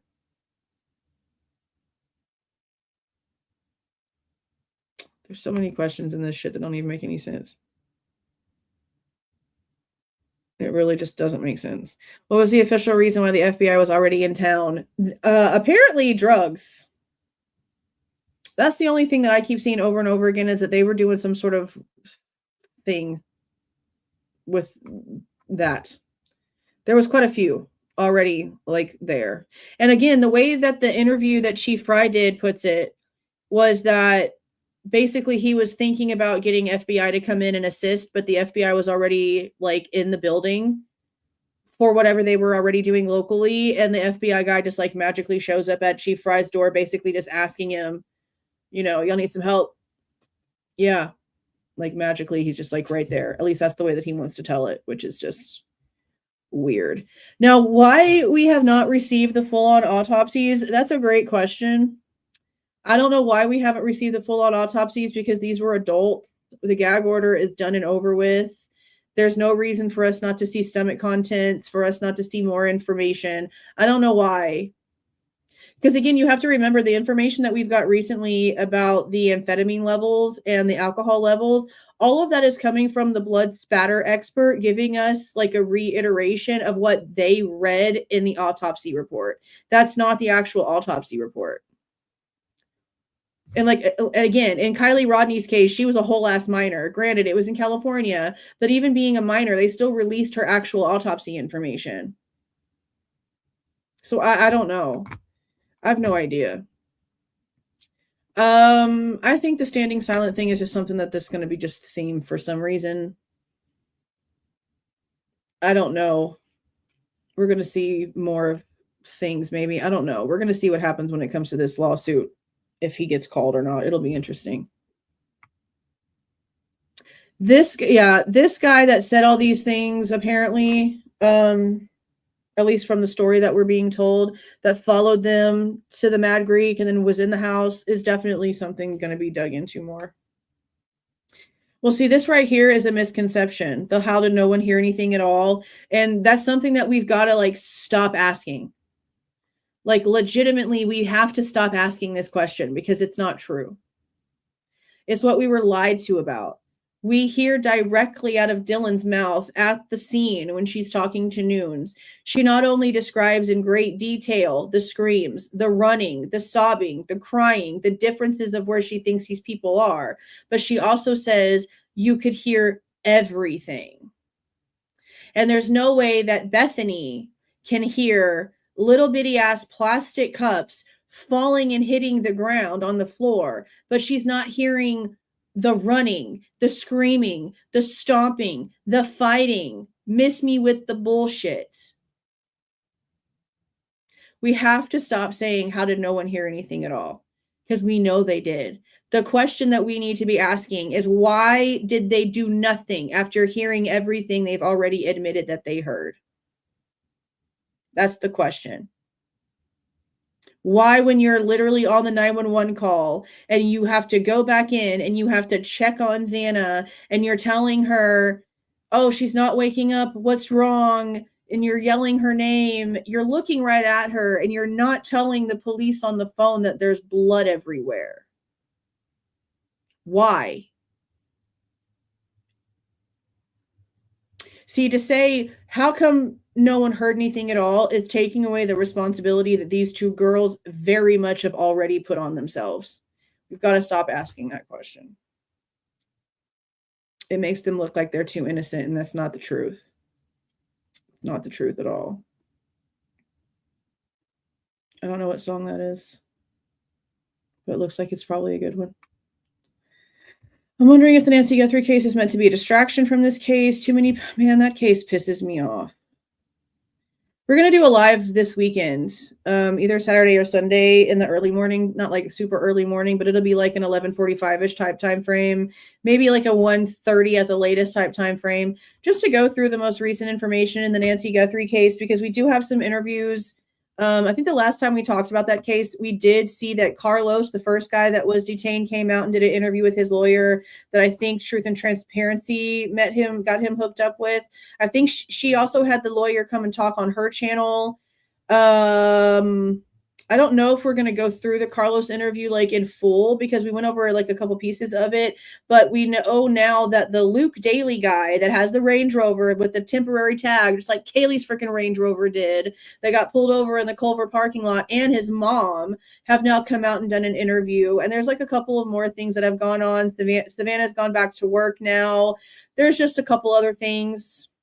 So we're going to do a live over the weekend and just to catch up on that case, but there's no new information when it comes to factually anything. Like, I've never in my life heard of a story where an 84-year-old woman is just snatched up out of her house in the middle of the night and there's no trail.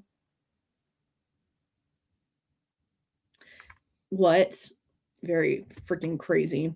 Were any of the frat guys, Ethan's frat, even questioned about the events on the night of that? Oh yeah.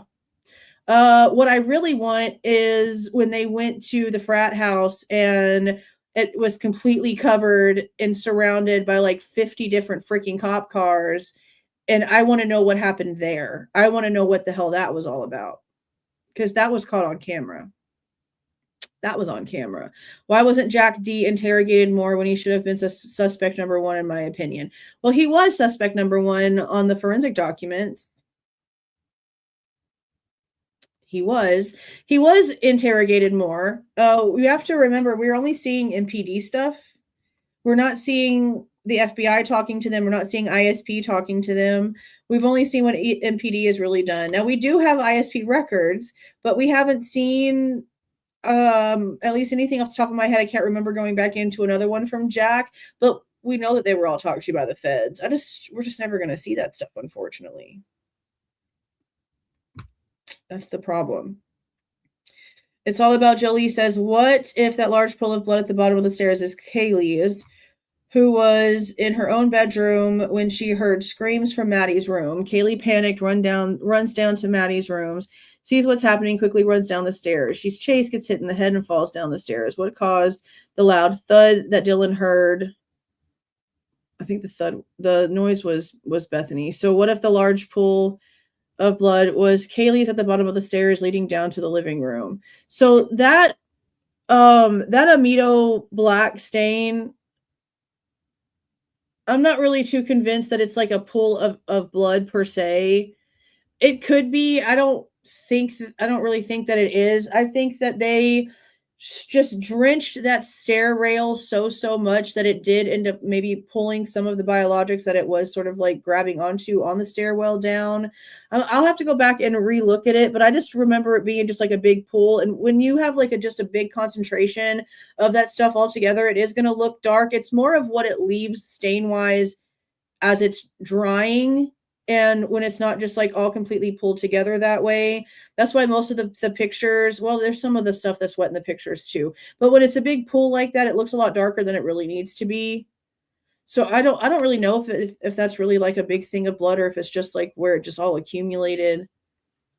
It could very well be a protein match, though. But for sure, we know that the girl's DNA was on both sides of that stairwell wall right there, like the inner wall where the stairs are, and then the outer wall that is just like no one's right there. So it would have to be someone's hand. Now, could that be one of the first responders? Could they have maybe from going in and touching on evidence, touching a leg, touching for a pulse, moving blankets around, could one of them had been the one to have touched their stairwell and actually made that transfer? Yeah, it's very possible. Just because there's DNA and blood pieces on certain parts of the wall or whatever, it doesn't mean that it wasn't touched by somebody wearing gloves. That's a cop, especially since some of these things weren't swabbed for a couple of days. So there's really just no telling. I mean, we already know the latent shoe print that they're trying to use for suspect path has nothing to do with anything and wasn't even analyzed. So how many other things do we have that maybe aren't too accurate? It's hard to tell because there's some really weird spots. Some really freaking weird spots of stuff. That's for sure. That's for sure. But Kaylee's room looks really clean. It just seems like they have no reason at all to suspect that she was even anywhere near her room. And we need to also remember that it was not. The PCA says something about Dylan thinking that Kaylee is in her room playing with Murphy when all these like noises and stuff are happening. But what she actually says is that Kaylee is in the second, like on the second floor, on the same floor that Dylan is on while she's playing with Murphy. So not above her, but on the same floor as her. On the same floor as her. Was Ethan still there by the time Ellie showed up? Just hear me out. Yeah.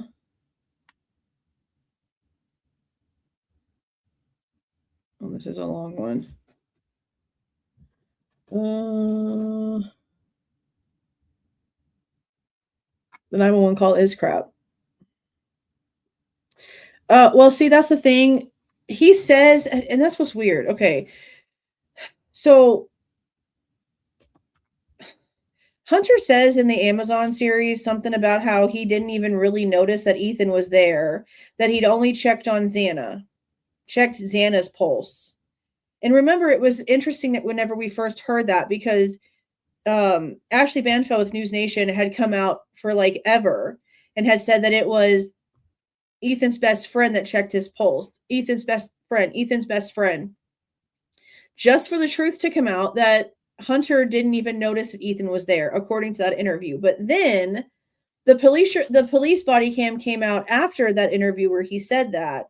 And in not just the 911 call, like, okay, there's actually like a little bit of difference here now that I'm like thinking about it out loud. On the 911 call, you can hear him physically call out for Ethan. But then he tells Officer Nunes that he didn't have the chance to check on Ethan yet.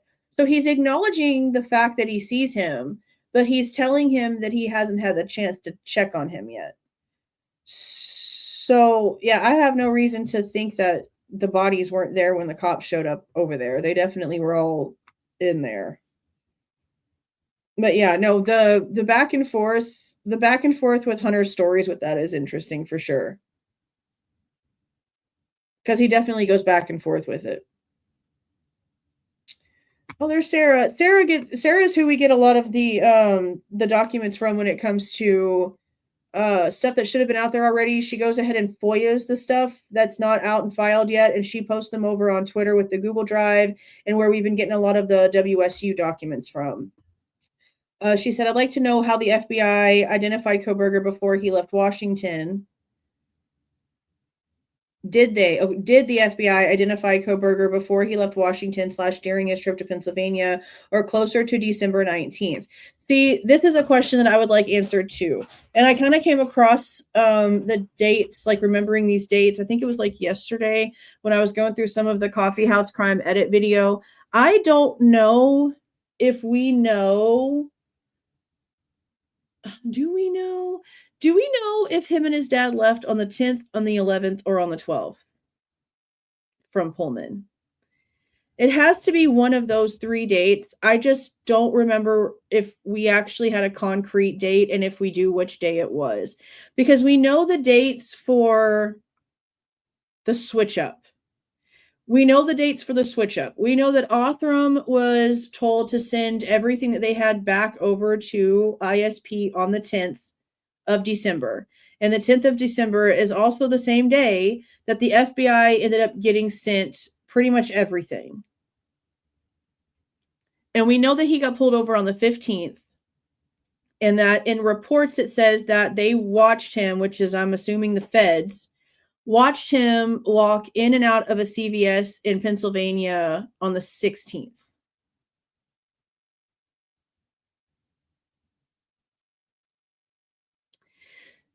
So if you're going to believe the stories that we originally heard when it came to the traffic stops because of how close they were, then you have to remember that the FBI not only took responsibility for those at first when we first heard about them, but then there was a rumor that came out saying that they'd actually lost track of Kohberger at some point while he was traveling. And so then all of a sudden the FBI took responsibility, all of the, hey, we were responsible for that stuff, got pulled away.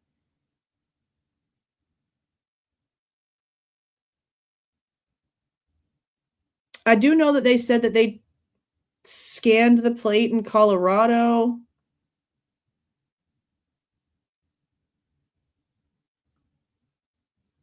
There was an alert. The same way the vandal alert went out, everyone at WSU got an alert about the Kopacka situation on their phones, or however their alert system works. It was the 15th.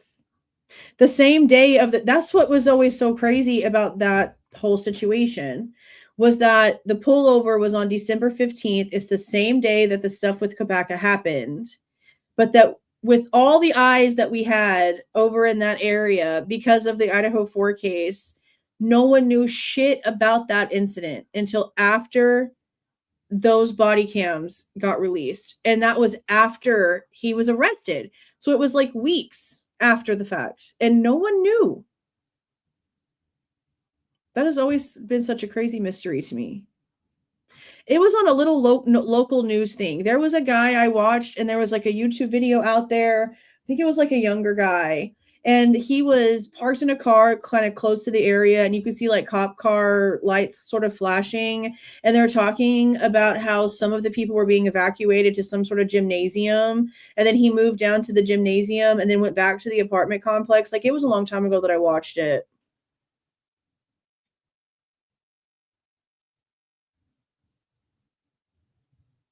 So yeah, there's been some stuff. His dad knew because they were together when he got the alert. You have to remember, he was still grading papers and stuff after he got to Pennsylvania. So even if he was let go on the 19th, while all this was going on, he was still getting alerts for stuff just like normal. So his dad would have known because he was with him when his phone went off, or for whatever the alert was.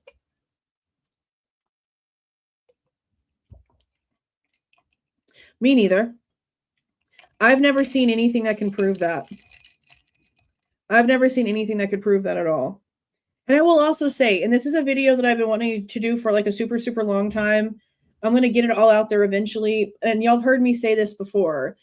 When the plea deal happened, do you guys remember the Goncalveses went out and put this huge post over on their Facebook page about how one of the alternative suspects was like a veteran, and people instantly was like, oh my God, it's got to be Kopacka that they're talking about. So then when everyone was going into court, Steve Goncalves made like this speech about how a veteran was going to be blamed and blah, blah, blah, whatever. And again, in my opinion, he knows that the only one that's been like a big talk in this entire case is Brent Kopacka. And we know that he knows because when he's talking to Brett Norton, the TikToker, back in the summer of 2023, Steve Goncalves mentions Kopacka and calls him a loser in the conversation. So he's very well aware of the entire lore when it comes to Kopacka in this case that people have tried to connect. He's very well aware. Don't let him try to freaking fool you. He's aware. What we realized is that everyone that was actually in the alternate suspect like paperwork were all people, according to what the judge's order sort of was, that were going to end up being on the stand because they were witnesses at some point anyway. So they could technically not be put in there as alternate perpetrators, but they could be cross-examined by the defense once they were called. Well, Kopacka can't be called. He's dead. So to me, that would mean that whoever this ex-vet was had to have been somebody who was alive. And to me, Steve Goncalves used the fact that we were all looking at certain things when it came to Kopacka to sort of like rile up some crazy bullshit, even though we have him in text calling Kopacka a loser. He sits there and he used that to try to make Kohberger look worse in his mind to the public by wanting to blame this veteran for the whole situation. And he knew what he was doing. Steve knew what he was doing with that. Let's be so serious. He knew what he was doing. So I don't know. I don't know the exact date that they left. I know that I have a receipt somewhere. It's supposed to be from one of their hotel stays. And I don't remember the date on it. I'll have to find it.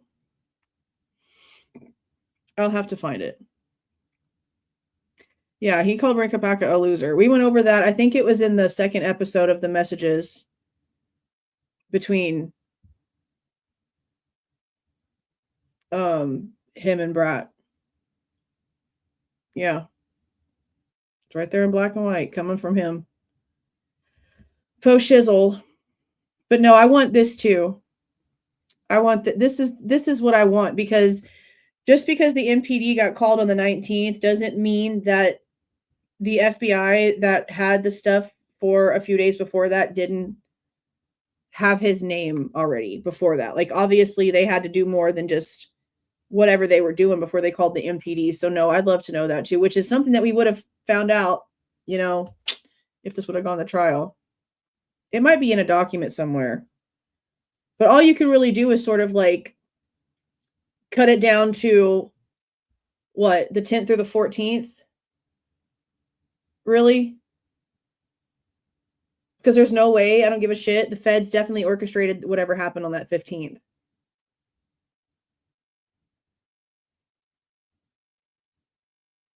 So I'd only give it like a 4-day span.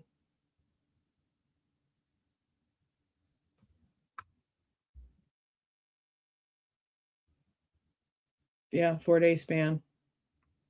4-day span. Okay, let's see. Rumble says, why didn't they figure out where the footprint to Dylan's door letter came from? Obviously, the bloody shoe didn't leave one random print between two murder scenes. See, this is, again, that latent print. It had nothing. They didn't even analyze it. They didn't give a shit about it. They photographed it and then said, oh, it's from previous personnel. We don't need to worry about it. So again, I don't know why that wasn't fought when it came to that PCA, because there's so many lies in that PCA that they're using as physical evidence of their circumstantial freaking narrative, and it's not real. It's not real, which is just crazy. Okay, Miss Lady Vale said 4chan was real. It's the Davids, possibly other Sigma brothers. They went to the house for X and E, but they weren't home yet. They were angry and went for K and M because they were yelling at them. They were tortured, tied up, etc. for hours. M and K. I mean, I know that the 4chan thing has always been really interesting because it definitely gives you an idea into what somebody who actually did have a plan could put together. And also, they would know the blind spots. They would know where the cameras are. They would know how to stay out of the cameras. They would know how to stay out of earshot. They would also know the people around to have access to do things, to certain things. I still believe something else is being protected here. And there's no reason for me to think that it's not related to that school. There's no way that you have all of these things going on at the exact same time that lead up to having all these questions, people not doing what things that should have been done while they're claiming that they are both freaking out. They're both hearing things, even in the most innocent of senses. Something stopped them from calling the cops. And if it's not something that they were doing themselves, being involved in something themselves, then somebody scared them enough to not call the cops. So who would it have been? And why did the university have to take everything over? Why did an off-campus house where people had separate leases and it had nothing to do with the school have to come down? Why is there so many secrets? Why is there no straight up answers? I think that's the part that pisses me off the most, besides the lies about the Goncalveses, is that they come out here constantly complaining about how shitty the investigation was, how they still have no answers, how pissed off they are at Thompson, how pissed off they are at the university. But then they act and do the complete 180 of what they should be doing while having that mindset. It's very confusing. It's very confusing. But we also need to remember something else that we heard, and we don't know if this is accurate. But we did hear that Xana was supposed to go over to another frat house that night to go meet this other frat for some reason, was what we were told in an interview by someone that was there. That she was supposed to go meet up with this other frat that night after the Sigma Chi party, but that he had heard that she ended up changing her mind. And maybe this whole thing wouldn't be so ridiculous if we didn't have Judge Hippler literally telling us that at 2:10, as the girls are talking about going to get food, that Xana's not there. Well, then we're seeing a DoorDash order being made at 2:15.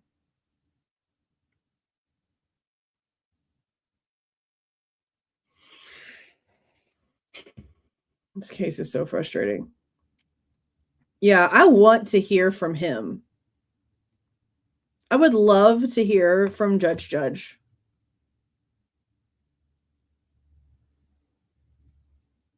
I would love to hear from Judge. Yeah, but hey, look, not me, not just me. So mine are reviews. That Connor channel that I told you guys about a second ago, the one that just put out the other footage for the animal call or whatever. He is the one that puts out raw stuff. I'll put the thing in here one more time. I'm pretty sure he had Linden's on there too. I'm pretty sure that's where we got it from. But this is right. This is Connor's channel right here. I don't know who Connor is. I just know that after the plea, Connor popped up out of nowhere and started posting body cam and interviews. And it's all of it, everything, lobby stuff, security footage. He's got all of it on here. Here's Lyndon Beck's right here. This was posted on November 27th, 2025, and we went over it in our live the next day. So that's the original file right there. So I do reviews and we do deep dive conversations, but Connor, Christie's Chaos, and I mean, as much as I don't really like her plunder, she sometimes gets stuff that like these two channels don't have yet. But I will usually also wait until Connor or Christy has it if I don't get it myself first, because of how much plunder edits every freaking thing like a freaking psycho. What we want to see is the original raw freaking file without your freaking weird shit. So I'm glad that these channels are out here and put the raw footage out there. So this is the one where we went through it. This is the one where we went through it. And this is the one where we only heard him say some weird shit about he didn't see technically Hunter there when they were all hanging out, because he thought that he was in Emily's bed. But then he pauses for a second and then he's like, or he could have been at his apartment. I don't really know, which all that just tells me is that he didn't physically see him. So then where was Hunter for real? Because we don't really know. And that's around the exact same time that we're supposed to believe that the murders are happening, at the same time that Josie remembers that she forgets her phone outside, goes outside, gets her phone, comes back in the house, and then Hunter jumps up out of nowhere and locks the door. And everyone makes a comment about how strange it was that the door was getting locked because it wasn't normal. It must be so nice to live a life where you don't think that you need to lock your door. I really just don't think I've ever lived that way. Like, even growing up, I grew up in the country in a really freaking safe area. There was never anything that ever happened out there. And we always locked our damn doors. Always locked our doors.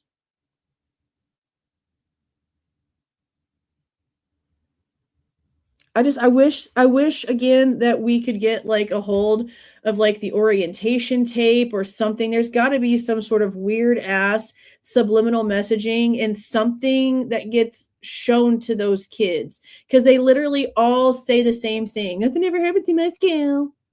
Nobody that's not from there just suddenly has that in their mind for every little thing that happens.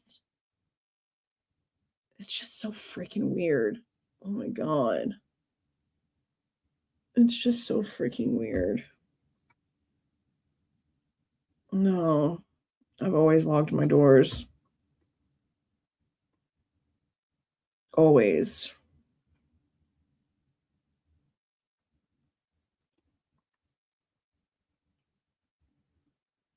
I'd like a discussion and possibly scenarios of how Dylan and maybe Bethany may be involved.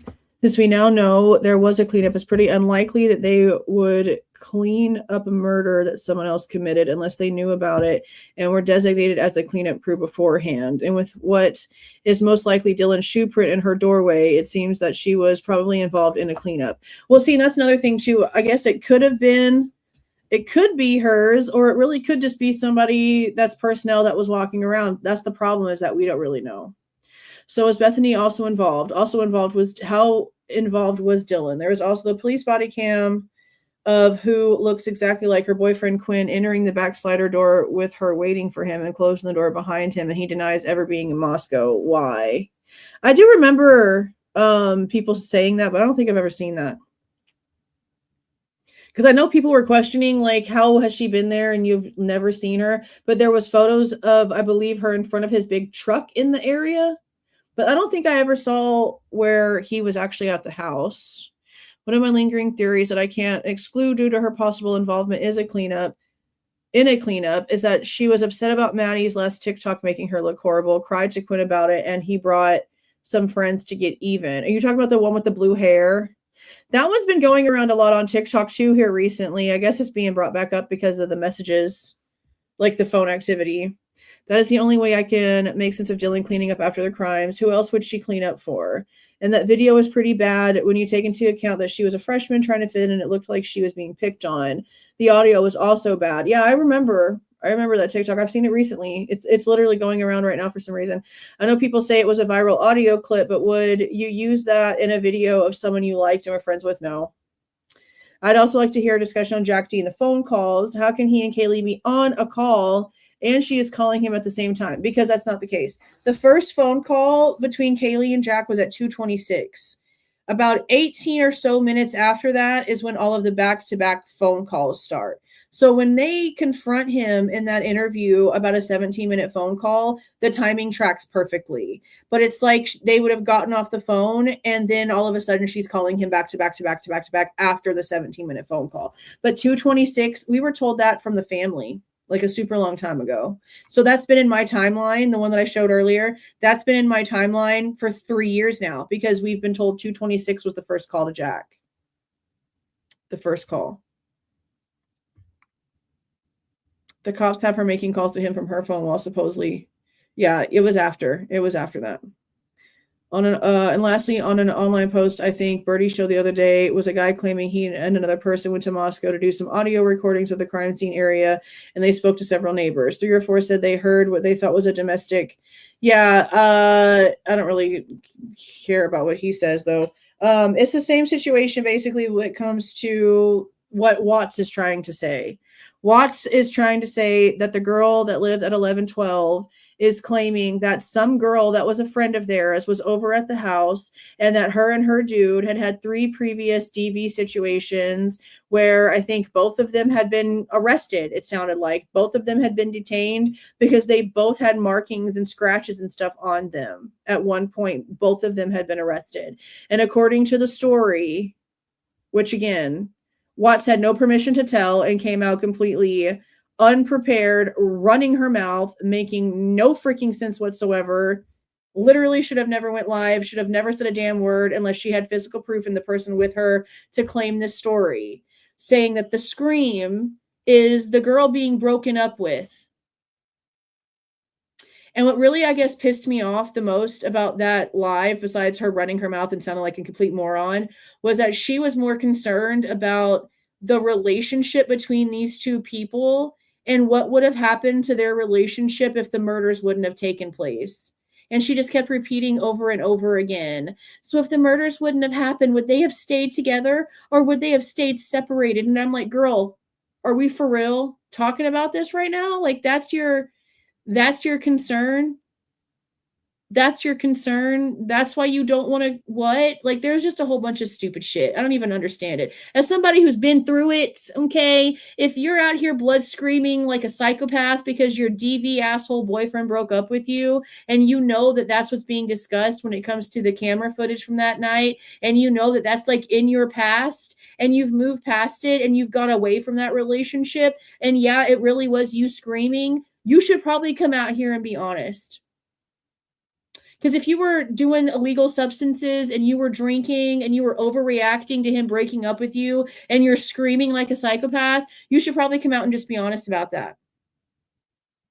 Instead, we have somebody coming out here and claiming that somebody told them that story while not having the proof, and again, or the permission, according to her own words, to come out here and actually say anything. So until we have actual proof, how am I supposed to believe that? Until the person actually comes out and says the stuff themselves, how am I supposed to believe that story?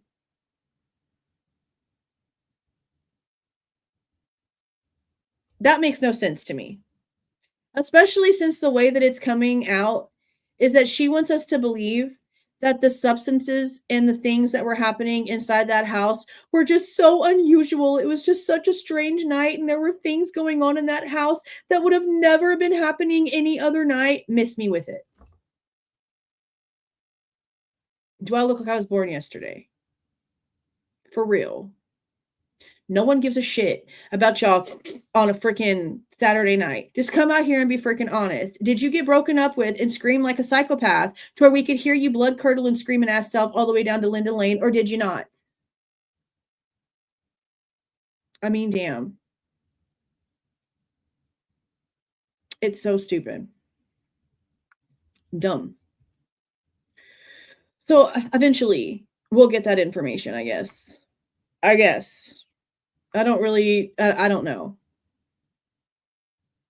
I don't know. But when it comes to Dylan and Bethany, look, I'm telling you now,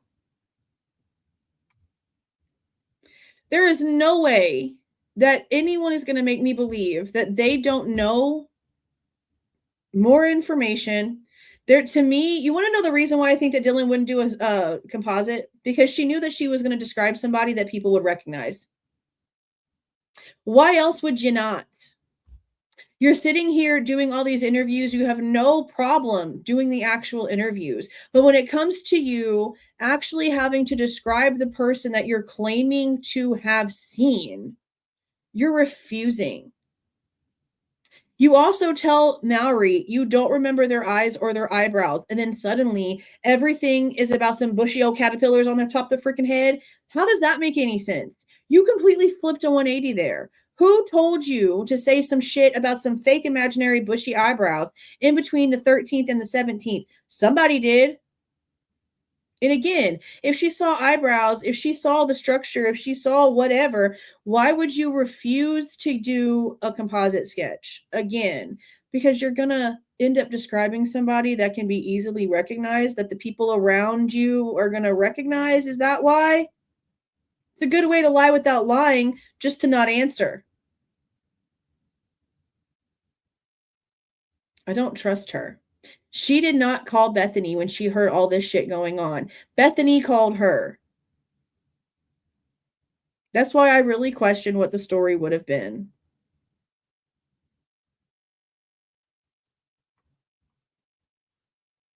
I don't trust any of it. I don't trust any of it. Okay, you guys.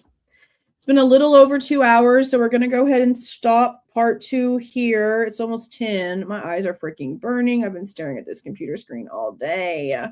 Okay, look, I'm going to give y'all the link one more time so that we can keep building off of this list of questions.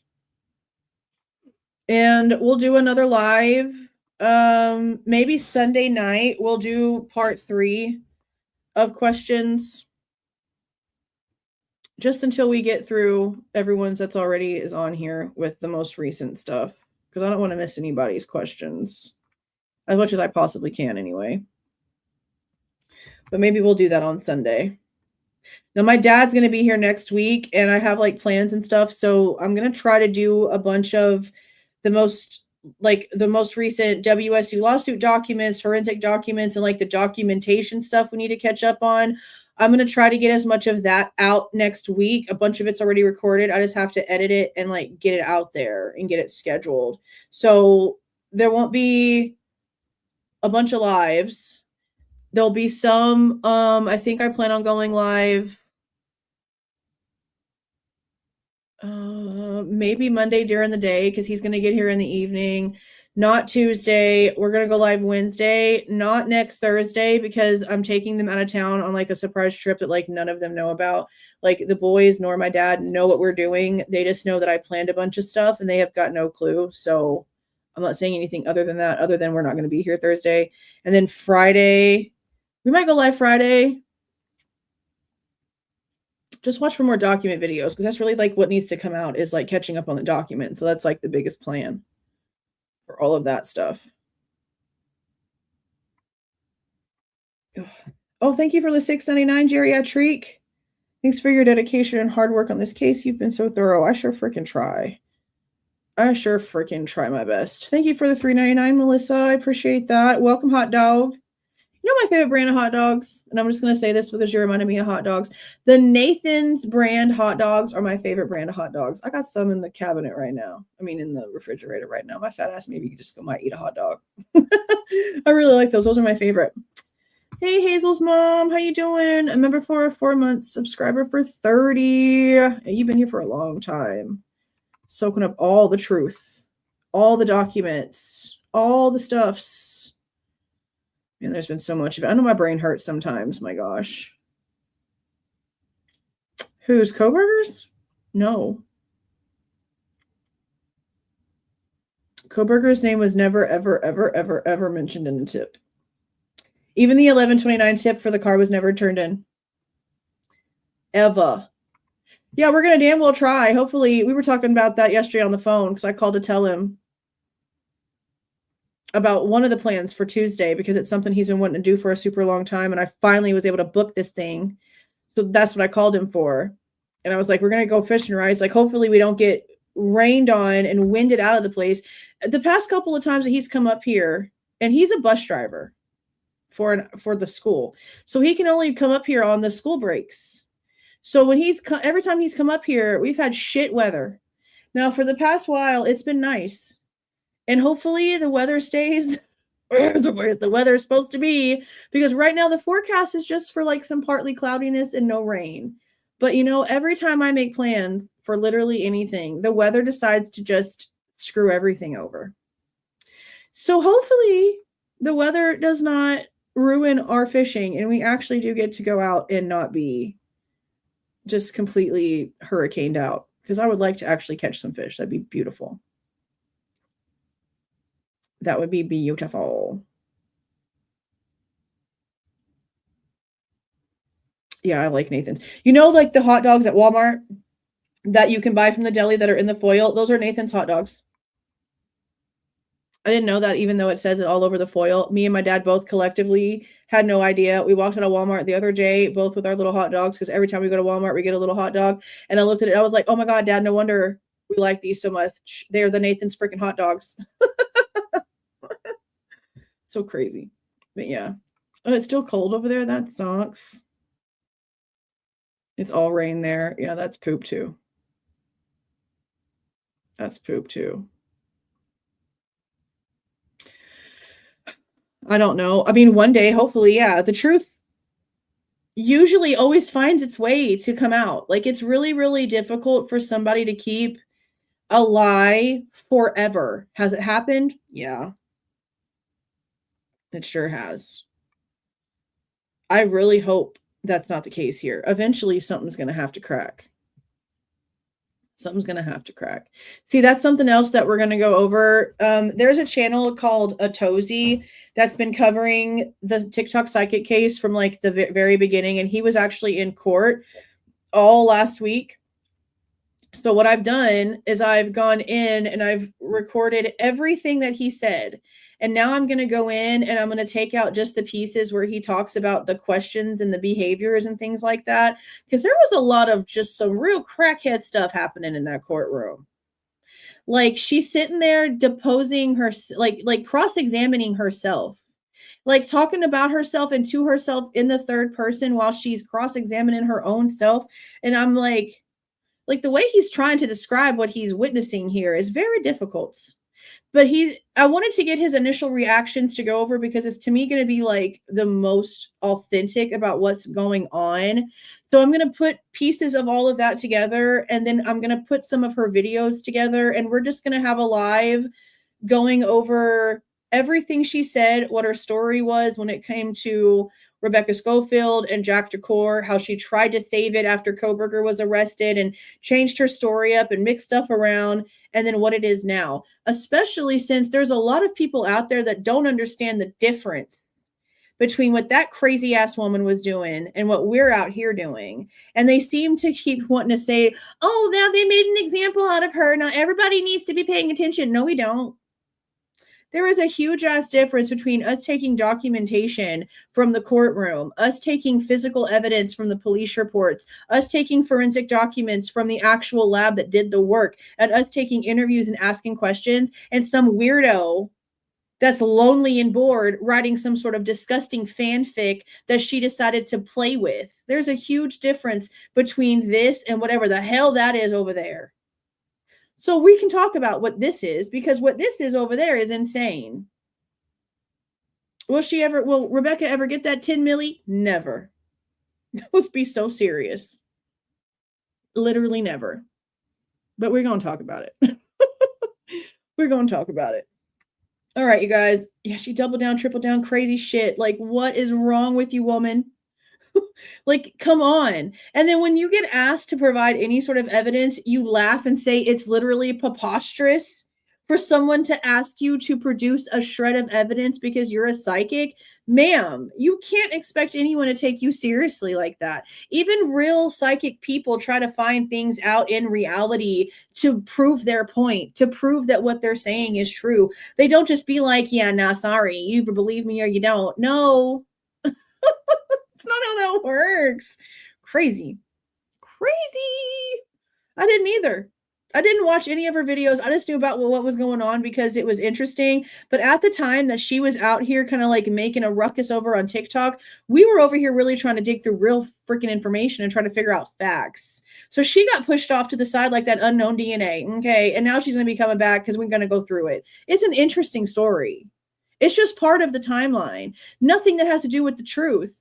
Nothing that has to do with the case, but it's still a part of the story. So we're going to go over it. We're going to go over it. We're definitely going to go over it. Okay, you guys.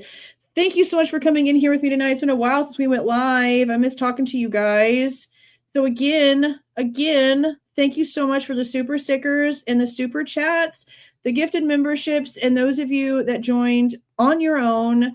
I will be seeing you guys tomorrow. We're going to go live tomorrow night. I don't know what we're going to go over just yet because, like I said, the documents I'm trying to catch up on are all going to be actual posts of things, but I do want to go live. We do have some body cam footage and other things that we still need to go over, so we're probably just going to do that, but I definitely do want to go live tomorrow night with you guys. I'll have it out sometime in the afternoon so that y'all can just keep track of that. Y'all have a super, super, super, super great night. Again, thank you so much for being in here with me tonight. I'm going to go ahead and roll this out. Please do not forget to leave a like on your way out and subscribe to the channel if you are not subscribed already. Okay, you guys. See y'all.